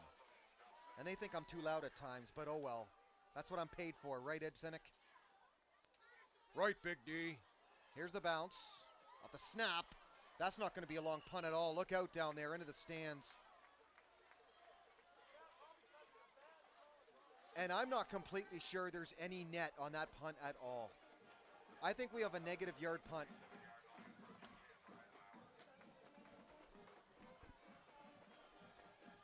Okay, a net of 1 yard. A 1 yard punt. But partially blocked again, and let's face it. Robotham in his own defense, he had to get outside there, so. So good field position, Utica Eisenhower, kind of a disappointment after the Big Red D continues to stop this highly touted Utica Eisenhower offense. From the 47, 1st and 10, immediate give, King, they got him this time. Pushed back and down by 10, Randy Trice. There hasn't been enough of that in this game, of just plain stopping Sean King initially at the line of scrimmage, so I'm happy to see that. And leave it to Trice to do it. Not once, but Trice. 6.5 ticks to go in the fourth. Still 7-7. Port Huron High and Utica Eisenhower. Yes, folks, they're a top 5 team in state. From the 48, 2nd and 9. That ball might be loose. The Big Reds might have the football. They do have the football. 37 comes up with it. Allen wraps in, and that sure changes the face of the game.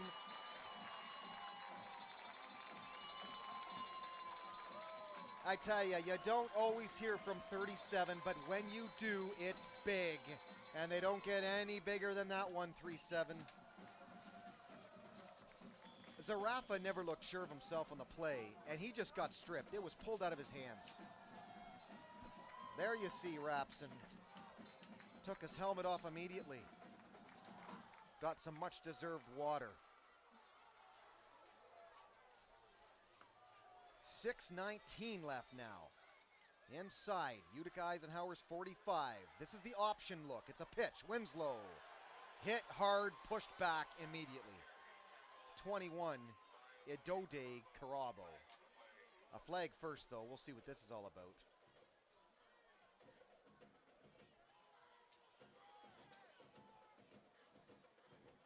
Being the Big Reds, more than likely. Very nice night, too, if you're wondering. Kind of cold, though. It's getting colder. They said a big fella in the truck down there, and Ed Sinek, actually, I think, was the one who told me, it's going to get down to 37 tonight, Big D. Then he wanted to know what it was in Celsius, just because I'm Canadian. Well, you know what? That info had to be thought about, but I think I did give him a fair and accurate Celsius reading. So, Ed Sinek, that one was for you. I go by Fahrenheit, though, and he said 37. That's good enough for me. He could have said really freaking cold, Big D. That would have worked, too. And it's getting there, and thanks a lot to the folks down there in the Channel 6 bus for the heater tonight. Because without it, I'd be an icicle.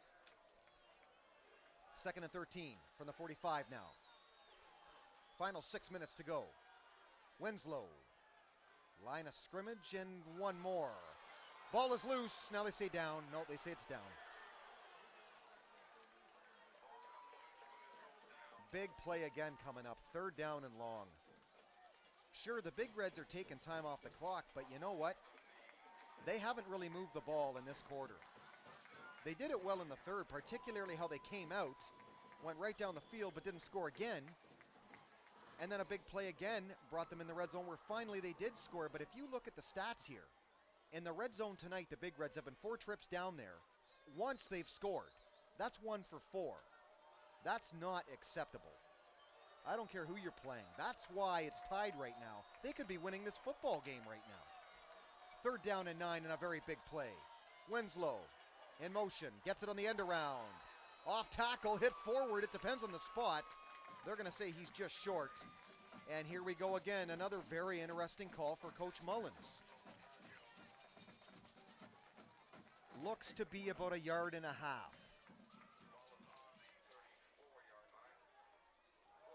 I think when you face a MAC Blue team, and not to take anything away from the MAC Blue, but if you face a MAC Blue team in this situation, I think it's an easier play call to go for it. But when you face the big meat eaters of the MAC Red, and they are huge up front, some of these Utica players, it's not always as easy a call. But this is the most important play of the game thus far. 4th down and about 1.5. The quick count, they try to draw Utica offside, they don't do it. Well, I don't know what that play clock's at right now, but the crowd's yelling, snap the ball, and the Big Reds call timeout. The Big Red crowd is concerned there because of a possible delay of game penalty, only because it's happened 3 other times in this game. Normally, it's a coach's strategy in that situation.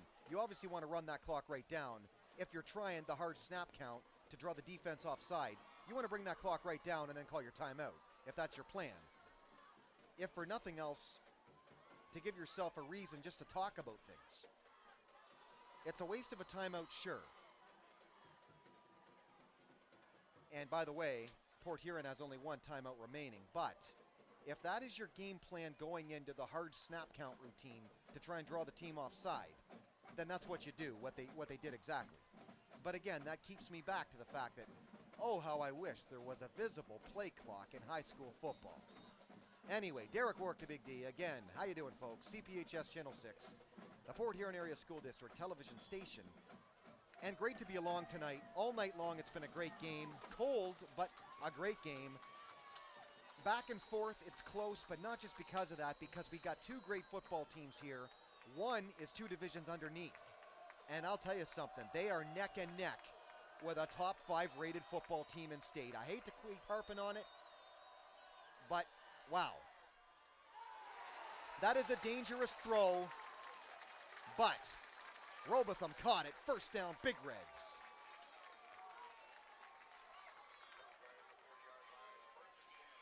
If you're going to make that pass, and I don't really care totally, because truthfully that was completed, but if you're going to make that on a short out like that, you have got to zing that pass. That floated partially, and they're lucky. Who cares, right? Complete Big D, move on. Well, yeah, I get it. But you've got to zing that pass, folks. That's all there is to it. 4 wide, 1st and 10 from the 30. Man in motion is Winslow again. High snap, look out. Jumping on the football. Oh, a loss of a lot of yards here as Mark Chapman picks it up. And what do you call that? I don't even know if I have a word for what that is. Is that a red demon with a headband? Where did he get it? That's what I'm more concerned about. I'm concerned that he's looking like that for starters, but where did he get it? They actually would sell you something like that. That's more offensive than actually viewing him wearing it. Oh, that's funny, but you gotta love it because he's in red, and he's for the Big Reds, and that's school spirit.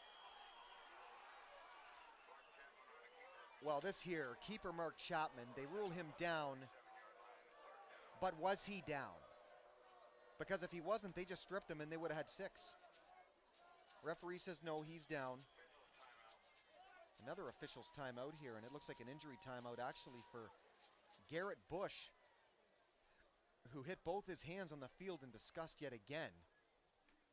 He was hurt a minute ago.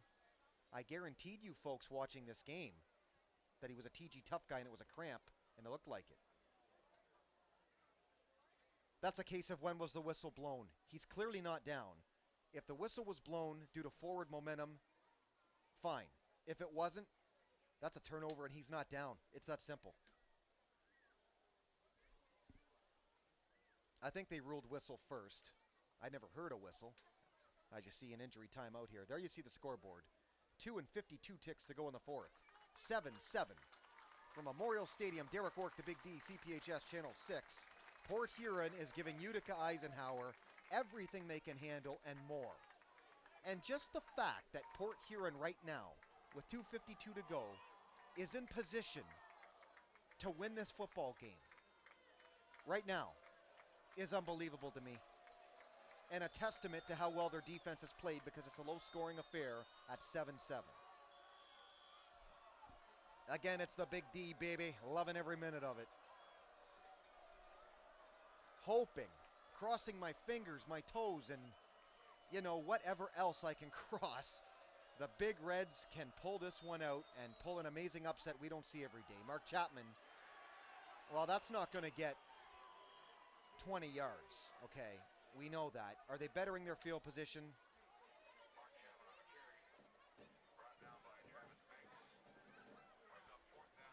And now it's 4th down. So you got to punt this football. Push Utica back. And the way your defense is played, there's no question you've got to punt it. An easier decision to make if your D's playing well. Now we'll see if Robotham can get this ball inside the 10 for the Big Reds. Very, very important punt.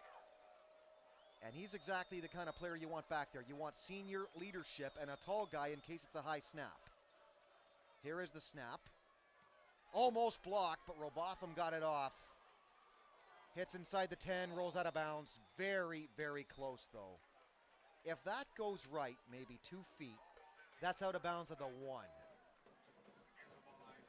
It's a good effort.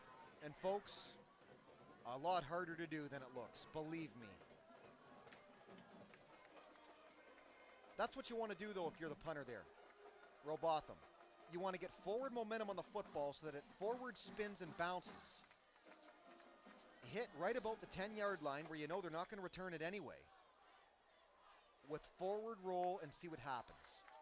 That ball had a chance, so that's all you can do. What Robotham did gave them a chance. 2 minutes to go in the 4th quarter. 3 timeouts for Utica Eisenhower. Crossing pattern, falls down, and he's mad that he did. 84, Youssef Bujaydar. Well, I already said Ben Schultz, the player of the game for Utica Eisenhower. Defensively. Offensively, you've got to give it to Sean King. He was their best player. Tailback position, a guy I didn't even have his name to announce some of the better talent on the football team at the beginning of the broadcast, but he was sensational. Big Red players of the game here in just a moment. Well, this play dead from the start. Zarafa sacked again. Malik Edwards. Big play, 56. 55 as well, Ali Fiad. And that brings up 3rd down. Huge play. For the Big Reds, I'm going to cop out again. Because you know what? You can say, well, Big D, it's players of the game, not teams of the game, but this defensive unit for the Big Reds, all 11. To hold Utica Eisenhower to 7 points, wow. This one's just overthrown. He had the man open, but he hurried because of the Big Reds knocking on his door. Utica's going to punt. Big Reds are going to get the ball back. 1 minute to go for the possibility of the upset. Derek Wark, the Big D, CPHS, Channel 6. In terms of upsets that I've seen in this stadium, you're looking at number 1 right now.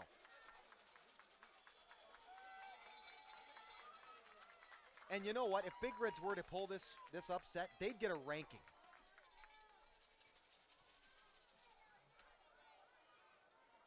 Ball spins, takes a Big Red bounce. They'll get it right about midfield. So officially now, 44 seconds with 1 timeout. And now you wonder about number 15, Brandon Huntoon's leg, and how far back it's got to be, or how close actually it's got to be for him to attempt a possible winning field goal. I would think realistically they've got to go about 30 yards to even consider it at this point, because it is cold. Player of the game, Big Reds, their entire defensive unit, all 11 of them. Great job, guys. Stellar. I don't have anything to give out. If I did, you'd get 11 trophies for this performance. Outstanding. As a defensive unit, your Big D's players of the game. Great work, guys. To hold Utica Eisenhower to 7 over 3.5 quarters, give me a break. Chapman, caught, decked. Holds on. 1, Anthony Dobson. Well, they're in hurry mode now. Final 30 seconds. Do they call timeout? They do. Coach Mullins decides he'll use it right now. And why not? Because now you know for sure. There's a certainty you got none left, and you used it.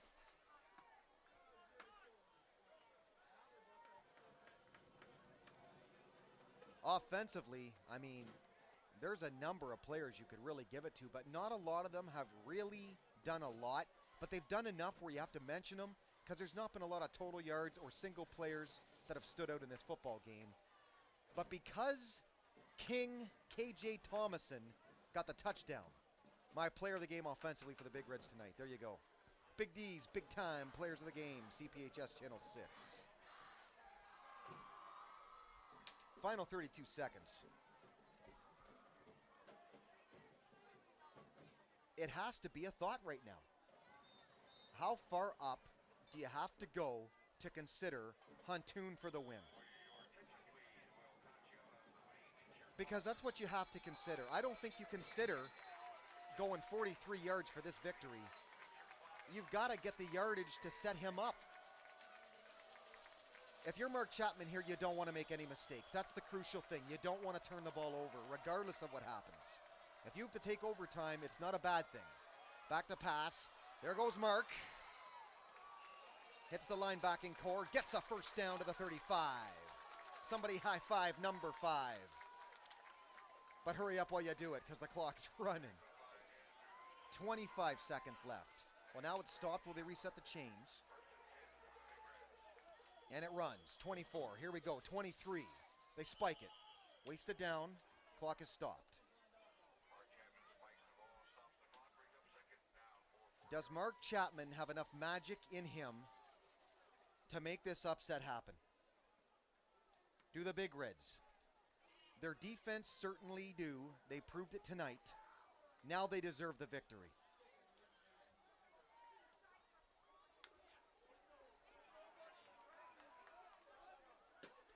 Well, I'm listening to some of the fans underneath me right now, and they are saying Huntoon kicks 41-yarders in practice. Well, he might get his chance. How far down do the Big Reds have to get? But think about it. They don't have much time. So if they get a completion, no timeouts, they've got to hustle up, spike the football. High snap. Chapman, keeper again, doesn't fall down, I don't think. Oh, they say he's down. If he is down, they've got to hustle, do they not? I would think that clock's got to still be running if he's down. There it goes, 10 seconds, 9, 8. I don't like that play call. Okay, I don't like that play called at all by the official, I should say. I don't know for sure if his knee was down. Can we get a replay on that one from the 45? The official was sure of himself at any rate. I just don't know if he was down or not. Here's the replay. See if we can hustle and see if he was down. Yes, he is down. All right. Yep. The knee's down. Okay. Thank you, big fella in the truck, EJ Shea. Replay man extravaganza. It's pandemonium with the replay tonight. And we've needed a lot of them. Lots of close calls. 3rd down, 15. Chapman crossing pattern Smolik, but this is not going to be enough. Smolik's going to make it interesting. Utica's over there trying to tackle him, but he gets to only the 25. And folks, we have overtime. It doesn't happen very often from Memorial Stadium, but I love it. I do. This is what football is all about. CPHS Channel 6, Derek Wark, Big D, the Port Huron Area School District television station. And we're about to play a 5th quarter. How about it? Here you see the last play. Smolik is dangerous. I really do not know why they don't use that kid more often. He's big, he's quick, and he made that last play interesting. See Utica, though, the back defenders, and I've preached this on many weeks. You see how they're running on an angle? They're not panicking because it's the final play, and Smolik's getting all these yards. They're calmly running on an angle, shutting down the lanes, getting him outside, and forcing him out of bounds. He didn't go out of bounds, but you force him in that area, and simply put, he can't make it. And that really is a style, first and foremost, of a true blue prevent, bend but don't break kind of a defense. Except that's opposite, right? Prevent defense, you keep them on the field to run the clock down. In that situation, though, of course, you got zeros on the play clock. You don't care how you get them down. You just get them down. And you play for overtime. And, folks, that's exactly what we've got. Just the fact that the Big Reds have forced Utica Eisenhower to overtime tonight, I'm not going to say it's a win, but it's a personal victory for every one of the guys in red. Because of where these guys are ranked, because of where they're rated, you don't get a top 5 rating by sheer coincidence or by accident. They get it because they're good. And the Big Reds have proven they can play with anybody in the MAC. And I know that's strange to say, but if you can be in position to win a football game against a team so highly rated, who's better than you? Really? Except maybe them, and we don't even know that for sure. You do kind of wonder, well, yeah, but Big D, it's a home game. How would this game do? How would the Big Reds do if it was in Utica Eisenhower? I don't care. It's not. Wow. Defensively, as a complete unit, this Big Red 11 deserves this win. Is there panic across the field? Is there a surprise across the field? Either way, the boys in red and black have made a statement tonight. And whether or not they've made a statement to Utica Eisenhower, I'll tell you what they've made a statement to themselves. Because now they believe they can beat anybody, right? You beat these guys, who else is there? Chippewa Valley? I don't know, maybe. But that's MAC Red, and you don't care about MAC Red. You care about MAC Blue. You care about your divisional title. They say beginning of the year you got 3 goals. You got to beat Northern. You want to make the playoffs. You want to win your division. Not necessarily in that order, but those are the 3 goals. Now, as of right now, there's a 4th, and it's to pull the biggest upset in maybe the history of this stadium. And we're right here watching it. How about it, folks? How about it, Port Huron, huh? Yeah. That's what it is about right here. Defensive football at its finest. Football weather in the cold. And it is freezing. I say that and I'm in a t-shirt up here. That's because the legendary Cynic heater is up here in the booth keeping me warm. And it looks as if, did Utica win that toss? They're doing the coin flip right now, as they do in overtime so frequently. I think Utica won the toss, and the Big Reds are going to start with the ball.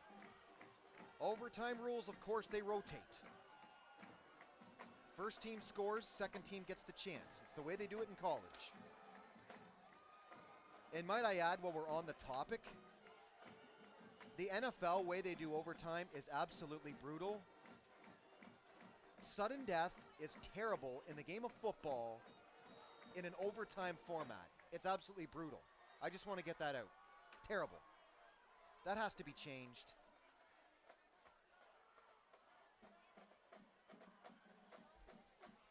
And if it has, then I missed that. So again, you've got no time on the clock to do this. Don't need it. You got 4 downs to do it. Starting each time, I believe, from the 25. Same as the college setup, maybe.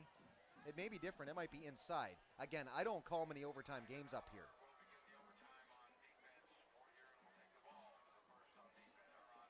So Port Huron gets the ball, and it's very, very important that you score on this opening drive.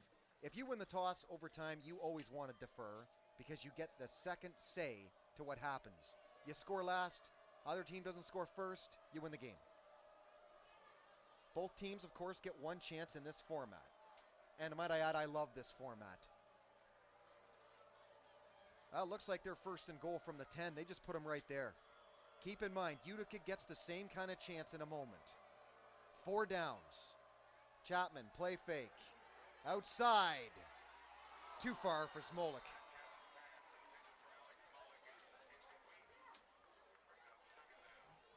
And you know what? In truth, you rush that play. You do. Because of how what it means and all the rest. It's normal to rush. He had him back of the end zone. The good thing is it's thrown where nobody but Zmola can catch it, and it was just too far out of his reach. Brings up second down.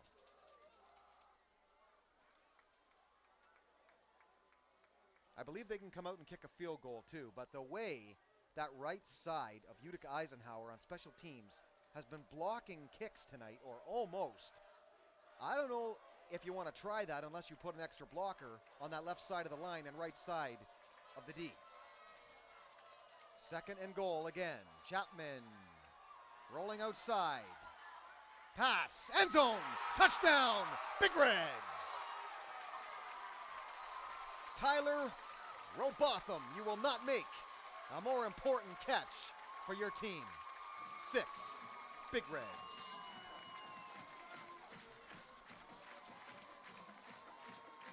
That is a typical play that develops late. It's not set up necessarily for that, but that's one play where the quarterback buys time so that the wideout can finish basically a pass route that he's just trying to get open on. The pass route is done. He's just scrambling, trying to get open. Great job, Chapman, outside to time it right and find him. Huntoon, very important extra point right now. Look out to that left side. High snap, look out. He booted it through, and I don't know how. Holy moly. Did it go through his hands? Wow. And I'll tell you something, that is a major, major kick. That is huge there. This is a great play. Look at Chapman buying time, stops, hits him. Great play, Robotham to escape the D. Great job, 5 Chapman to escape the pressure, buy time so that the play can set up in the first place.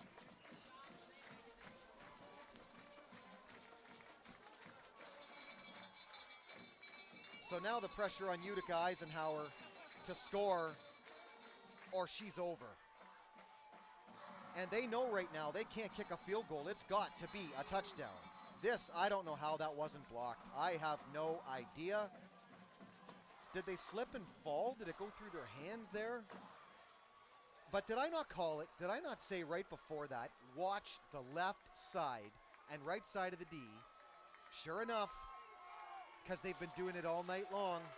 Here we go. Can the Big Red D win this football game and pull the upset? And it would be an enormous upset. Zarafa, QB keeper outside, caught, brought down, 10, Randy Trice.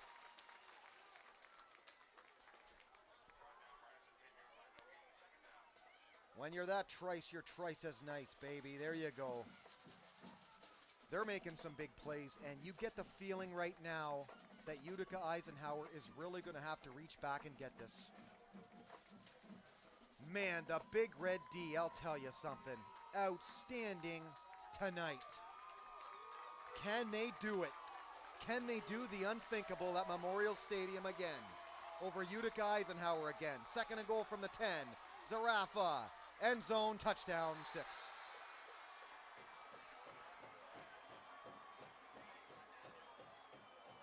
They had a man in front, they had a man behind Vendetti.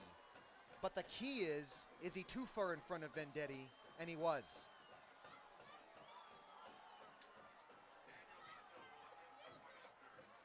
Keep in mind, he doesn't make this, it's still over.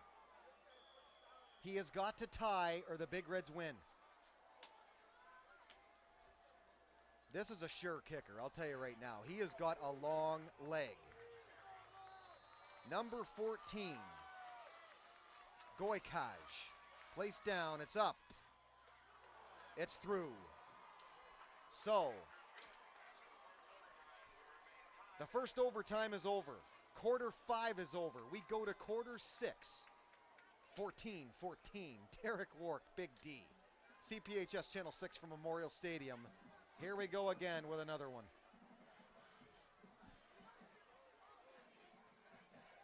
Well, these games can go a long, long time in this format, but you know what? It decides the game. It doesn't allow you to tie. Who wants a tie?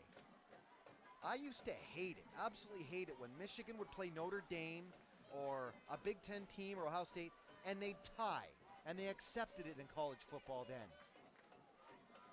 I couldn't stand that. I'm so happy that they were smart enough to get this format down pat. Do you like it? Do you not like it? At least it decides a winner. Nice red hair too, by the way, down there. So what have we seen tonight in the crowd? Well, we've seen a guy in a red glowing leotard. I laugh just saying that, man. We've seen dyed red hair. Funny enough, but when you got a guy in a red leotard, red hair just doesn't matter anymore.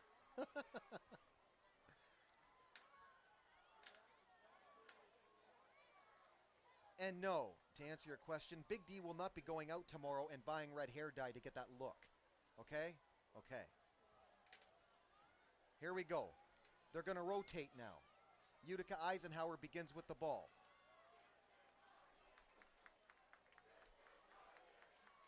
Zarafa and company. Utica. This is advantage Big Reds right now because they'll know coming out offensively what they have to do, just as Utica did a moment ago. Zarafa, shotgun, 3 wide look, 1 back set. First down and goal. Zarafa. Caught. No. 25, Voltaggio. It was in his hands, but he dropped it. That really was a well-thrown ball by Zarafa, and he got decked, believe me. He waited until the final moment he could possibly throw that football, and he got decked. Second and goal now. Keep in mind, a turnover is all they need.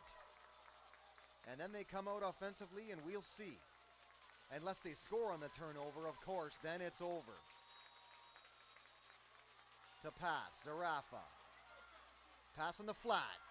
Tackle is missed. Sean King tripped up. Inside the 5 to the 4, maybe the 3. No, they're saying 4. That missed tackle on the flat has got to be made in that situation. That's all there is to it. Because you don't have help on that side.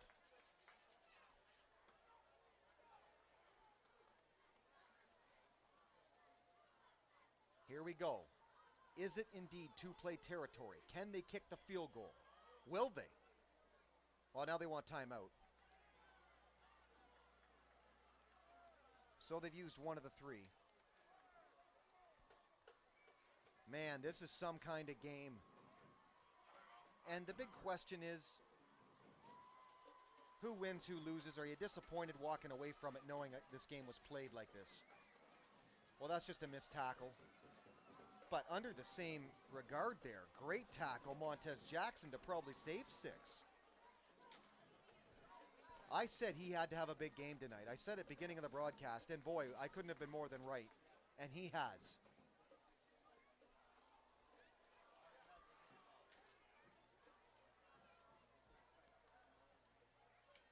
So a very, very big third down and goal from the 4.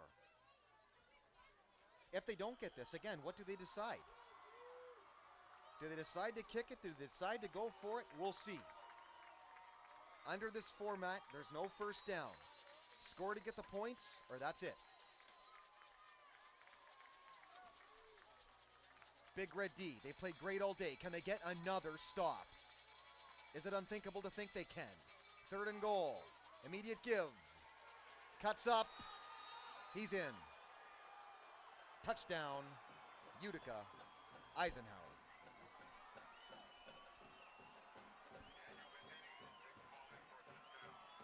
It was Venditti. They came out of the timeout and did not do anything out of the ordinary there. They didn't talk about anything, any special gadget play, anything like that. Basically, they thought they could throw off the Big Reds by not handing to King the immediate give instead to the fullback, maybe the halfback. However you want to classify Venditti. Really too small to be a fullback.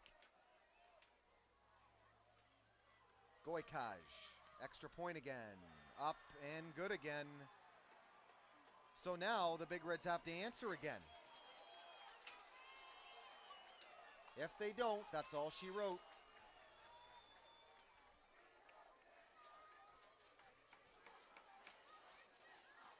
But again, just the fact that they're in this situation with Eisenhower. Oh yeah, he's clearly in. Yeah. I don't know many teams that would even really be in this situation right now with Utica. Did Utica have an off night? Were the Big Reds just completely 100% on their game defensively? I really think it's the latter. I do.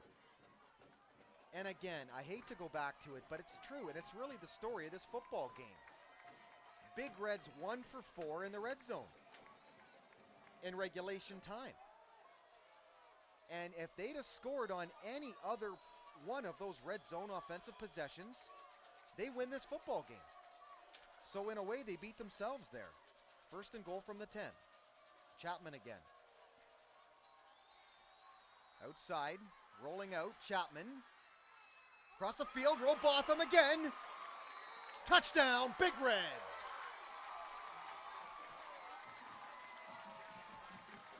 Okay, defensively, if you're Utica, now you know you have got to compensate for number 8. Should this game go longer, 8 has got to be considered here. Because that is twice he's worked his way open, and twice that Chapman has found him by buying time.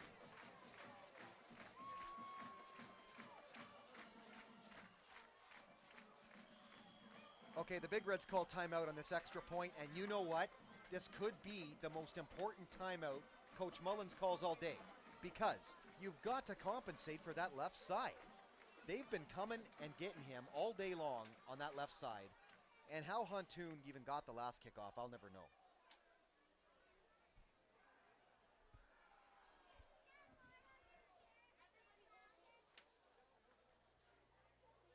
This is a very, very important extra point.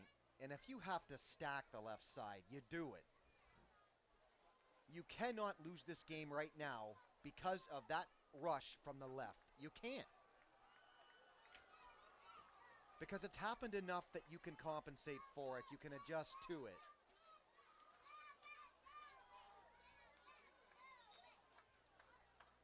Well, they're sure taking their time here in this timeout. They're talking about things, and very, very important. Again, this is CPHS Channel 6. Derek Wark, the Big D. A long game, but a sure as anything fun game. And the Big Reds are going for it here.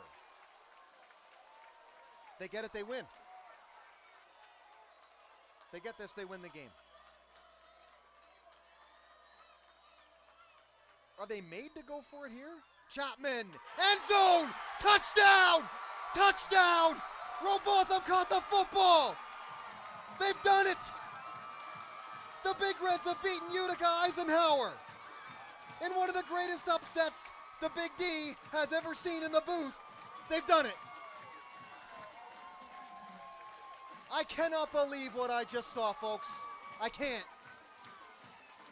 I can't believe they caught the football. Tyler Robotham, the hero in overtime. The upset is pulled. Were they made to go for it? Did they plan to go for it? Who cares? Final score, Big Reds 22, Utica Eisenhower 21. 6th quarter, 2nd overtime. Port Huron, the biggest upset you will ever see, has happened. One time for me. How about those Big Reds? Tyler Robotham. Here you see it again. Chapman threaded the needle. It was pretty good coverage too, but 8 caught the ball. That's it. Time to go have a heart attack. It's Big D, Derek Wark, signing off from Memorial Stadium. Again, the final score, Big Reds 22. Utica Eisenhower 21. Indeed, 2nd and state, no more. Big Reds have knocked you off. Big Reds have pulled the tremendous upset. How about those Big Reds, folks? See you next week. Wow.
So help us to understand this. She said, in our standards, we actually have a goal that says we want kids to understand how monuments reflect the values of a group of people. She said, that's the goal. That was a great learning goal. That learning goal, we want kids to understand how monuments reflect the values of a group of people. That is a worthwhile learning goal. So I said, that was a great learning goal. But this second piece, if you miss this, start nagging yourself on this. Though that assignment did not match that goal at all.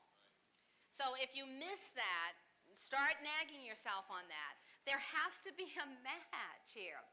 And so that's not how you would have kids. Now, here's one way you could do it. You could have kids, okay, we're in French class, we've been studying France also. Here's the goal. And so in order to do that, we're going to study the Eiffel Tower, and you're going to compare it to another monument that you know. So have kids do that, and we'll have conversations about it. What were some of the things, what are some patterns as we're hearing about this comparison of these monuments? What are we noticing here, kids? And so teaching them, helping them to abstract out some generalizations. Yeah, you're right. All monuments seem to have an honoring part. Let's write that on the board, an honoring part. What else are you noticing? Yeah, they do have a people component to it, don't they? So let's write they have a people part. What else are you noticing? Yeah, they do seem to have a symbolic part. So notice what we're understanding is all monuments tend to have a people part, an honoring part, and a symbolic part. Now I could stop there. We did similarities and differences reasoning. I might also then say, okay kids, over the weekend, here's your assignment. I want you to communicate to me, based on these three characteristics of monuments, communicate to me your recommendations for a monument to ground zero. What would be the people part, the honoring part, and the symbolic part? And tell me why. Don't make it. Don't want you to make it, okay? I want you to communicate to me. So notice the difference there. And that little assignment involved actually invention reasoning. And so once the learning goal is clear, we can monitor the quality of assignments. And so you begin to say, okay, to what extent do the learning goals address essential content knowledge?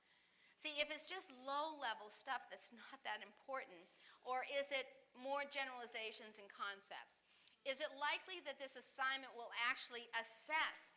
See, that's the example of the Eiffel Tower. It was a great goal. That assignment did not match. Given the learning goal, is it worth the time? So the point here is, if you are given assignments to kids that is taking them a long period of time to do, it's only worth it if there's a complex reasoning process in it. I mean, things to me like, they're just kind of some pet peeves. The alphabet book. The alphabet book makes me crazy. It just makes, so kids in 7th grade studying the medieval ages, and a parent saying to me, in 7th grade in this school, they study the medieval ages all year. I don't know a whole lot about social studies, she says, but does that seem like a long period of time to study the medieval ages? And I'm saying, oh my gosh. And the teacher really gets into it. And this parent says to me, the culminating project is they have to do a catapult.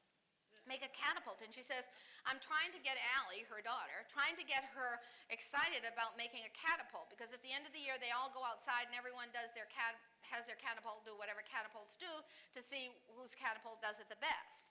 And she says the teacher signs, the thing Sir so-and-so, all the, kind of things going home.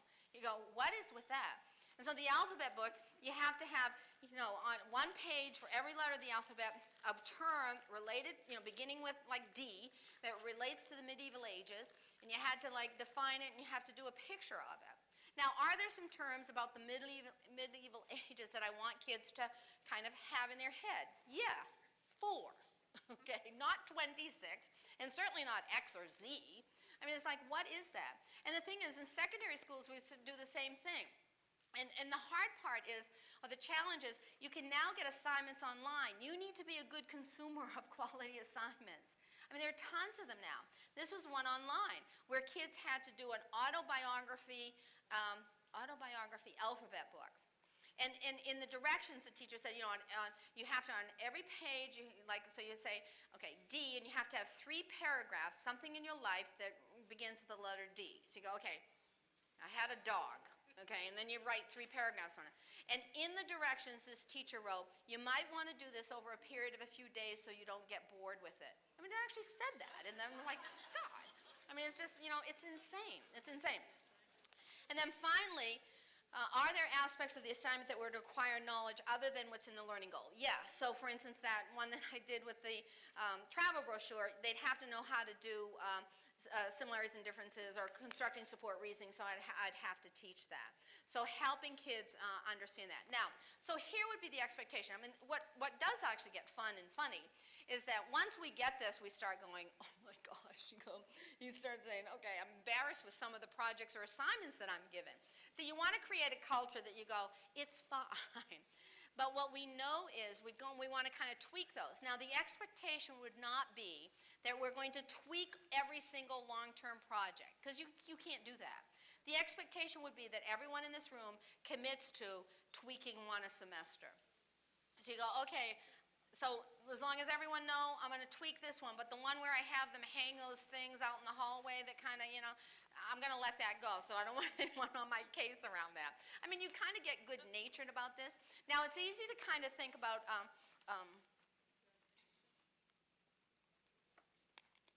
so here are some examples. For instance, in the Mission Project in California, the Alamo in San Antonio, and in Wisconsin, the LEAF Project. Kind of, or I don't know, maybe you have one here, have the LEAF Project here.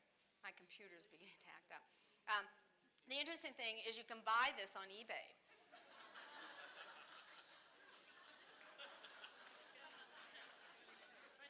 You can buy, you go to Joanne's Fabric. Hello, Joanne's Fabrics. Do you have styrofoam balls in the shapes and sizes of all the planets? And how light are you open? So, you can buy the costumes and everything. Okay, so let me talk about, because it's easy to say, okay, that's just elementary school. So let me talk a little bit about high school chemistry. I was talking to Bob, whose name probably isn't Bob, and telling him that, it's Jim. It's Bob, isn't it? Yeah, it's Bob. And he doesn't teach interior design, does he? No, he teaches Yeah, high school college. that's what I thought. That's what I thought. And so I was saying to him that I went to Catholic school, kindergarten through grade 8, and so my background knowledge, I mean, I got strong math instruction, strong English language arts instruction. When I entered 9th grade in the Portland Public Schools, I took English, I took Algebra 1, Latin 1, Earth Science, and Ancient History. And in Algebra 1, English, and Latin 1, I got A's and B's. And in Earth Science and Ancient History, I got D's. It was the first time I had ever gotten D's. Not the last time, but that's like a whole other story.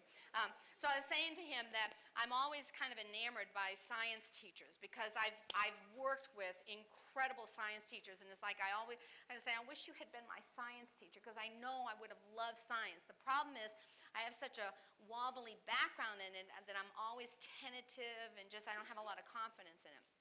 So, tell this little story.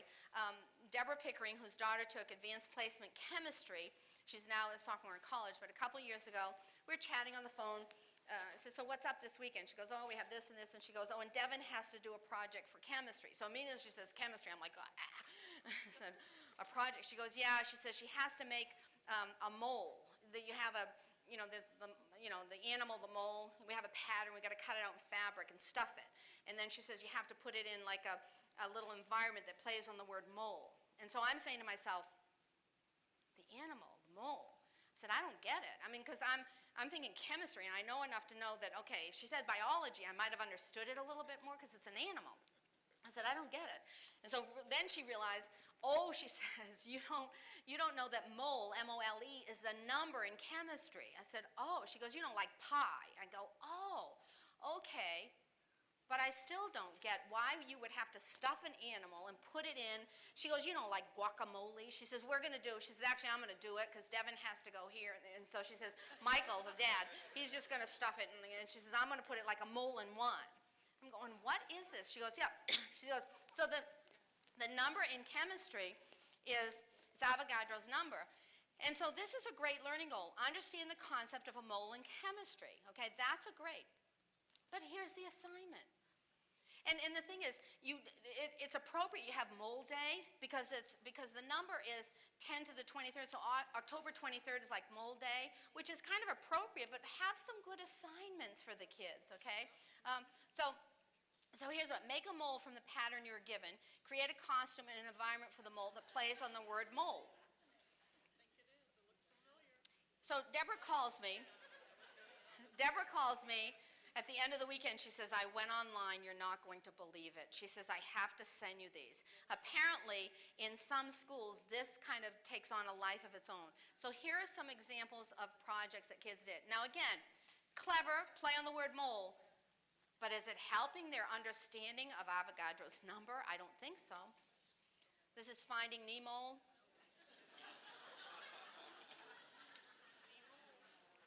Third-party animal, which is actually looking kind of attractive to me right now. Marilyn Monroe.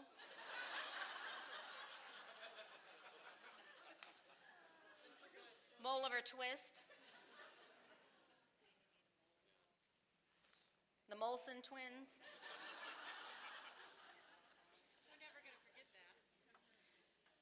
They're never going to forget the project, but they have no clue what the number is.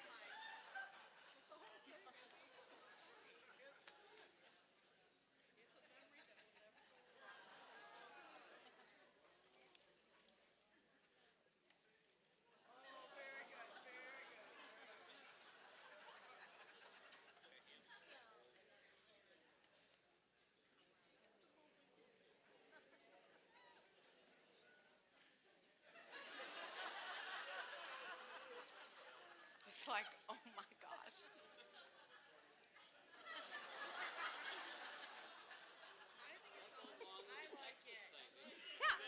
Yeah, man, we could spend, spend a month there. San Antonio, not bad. River Rock, yeah.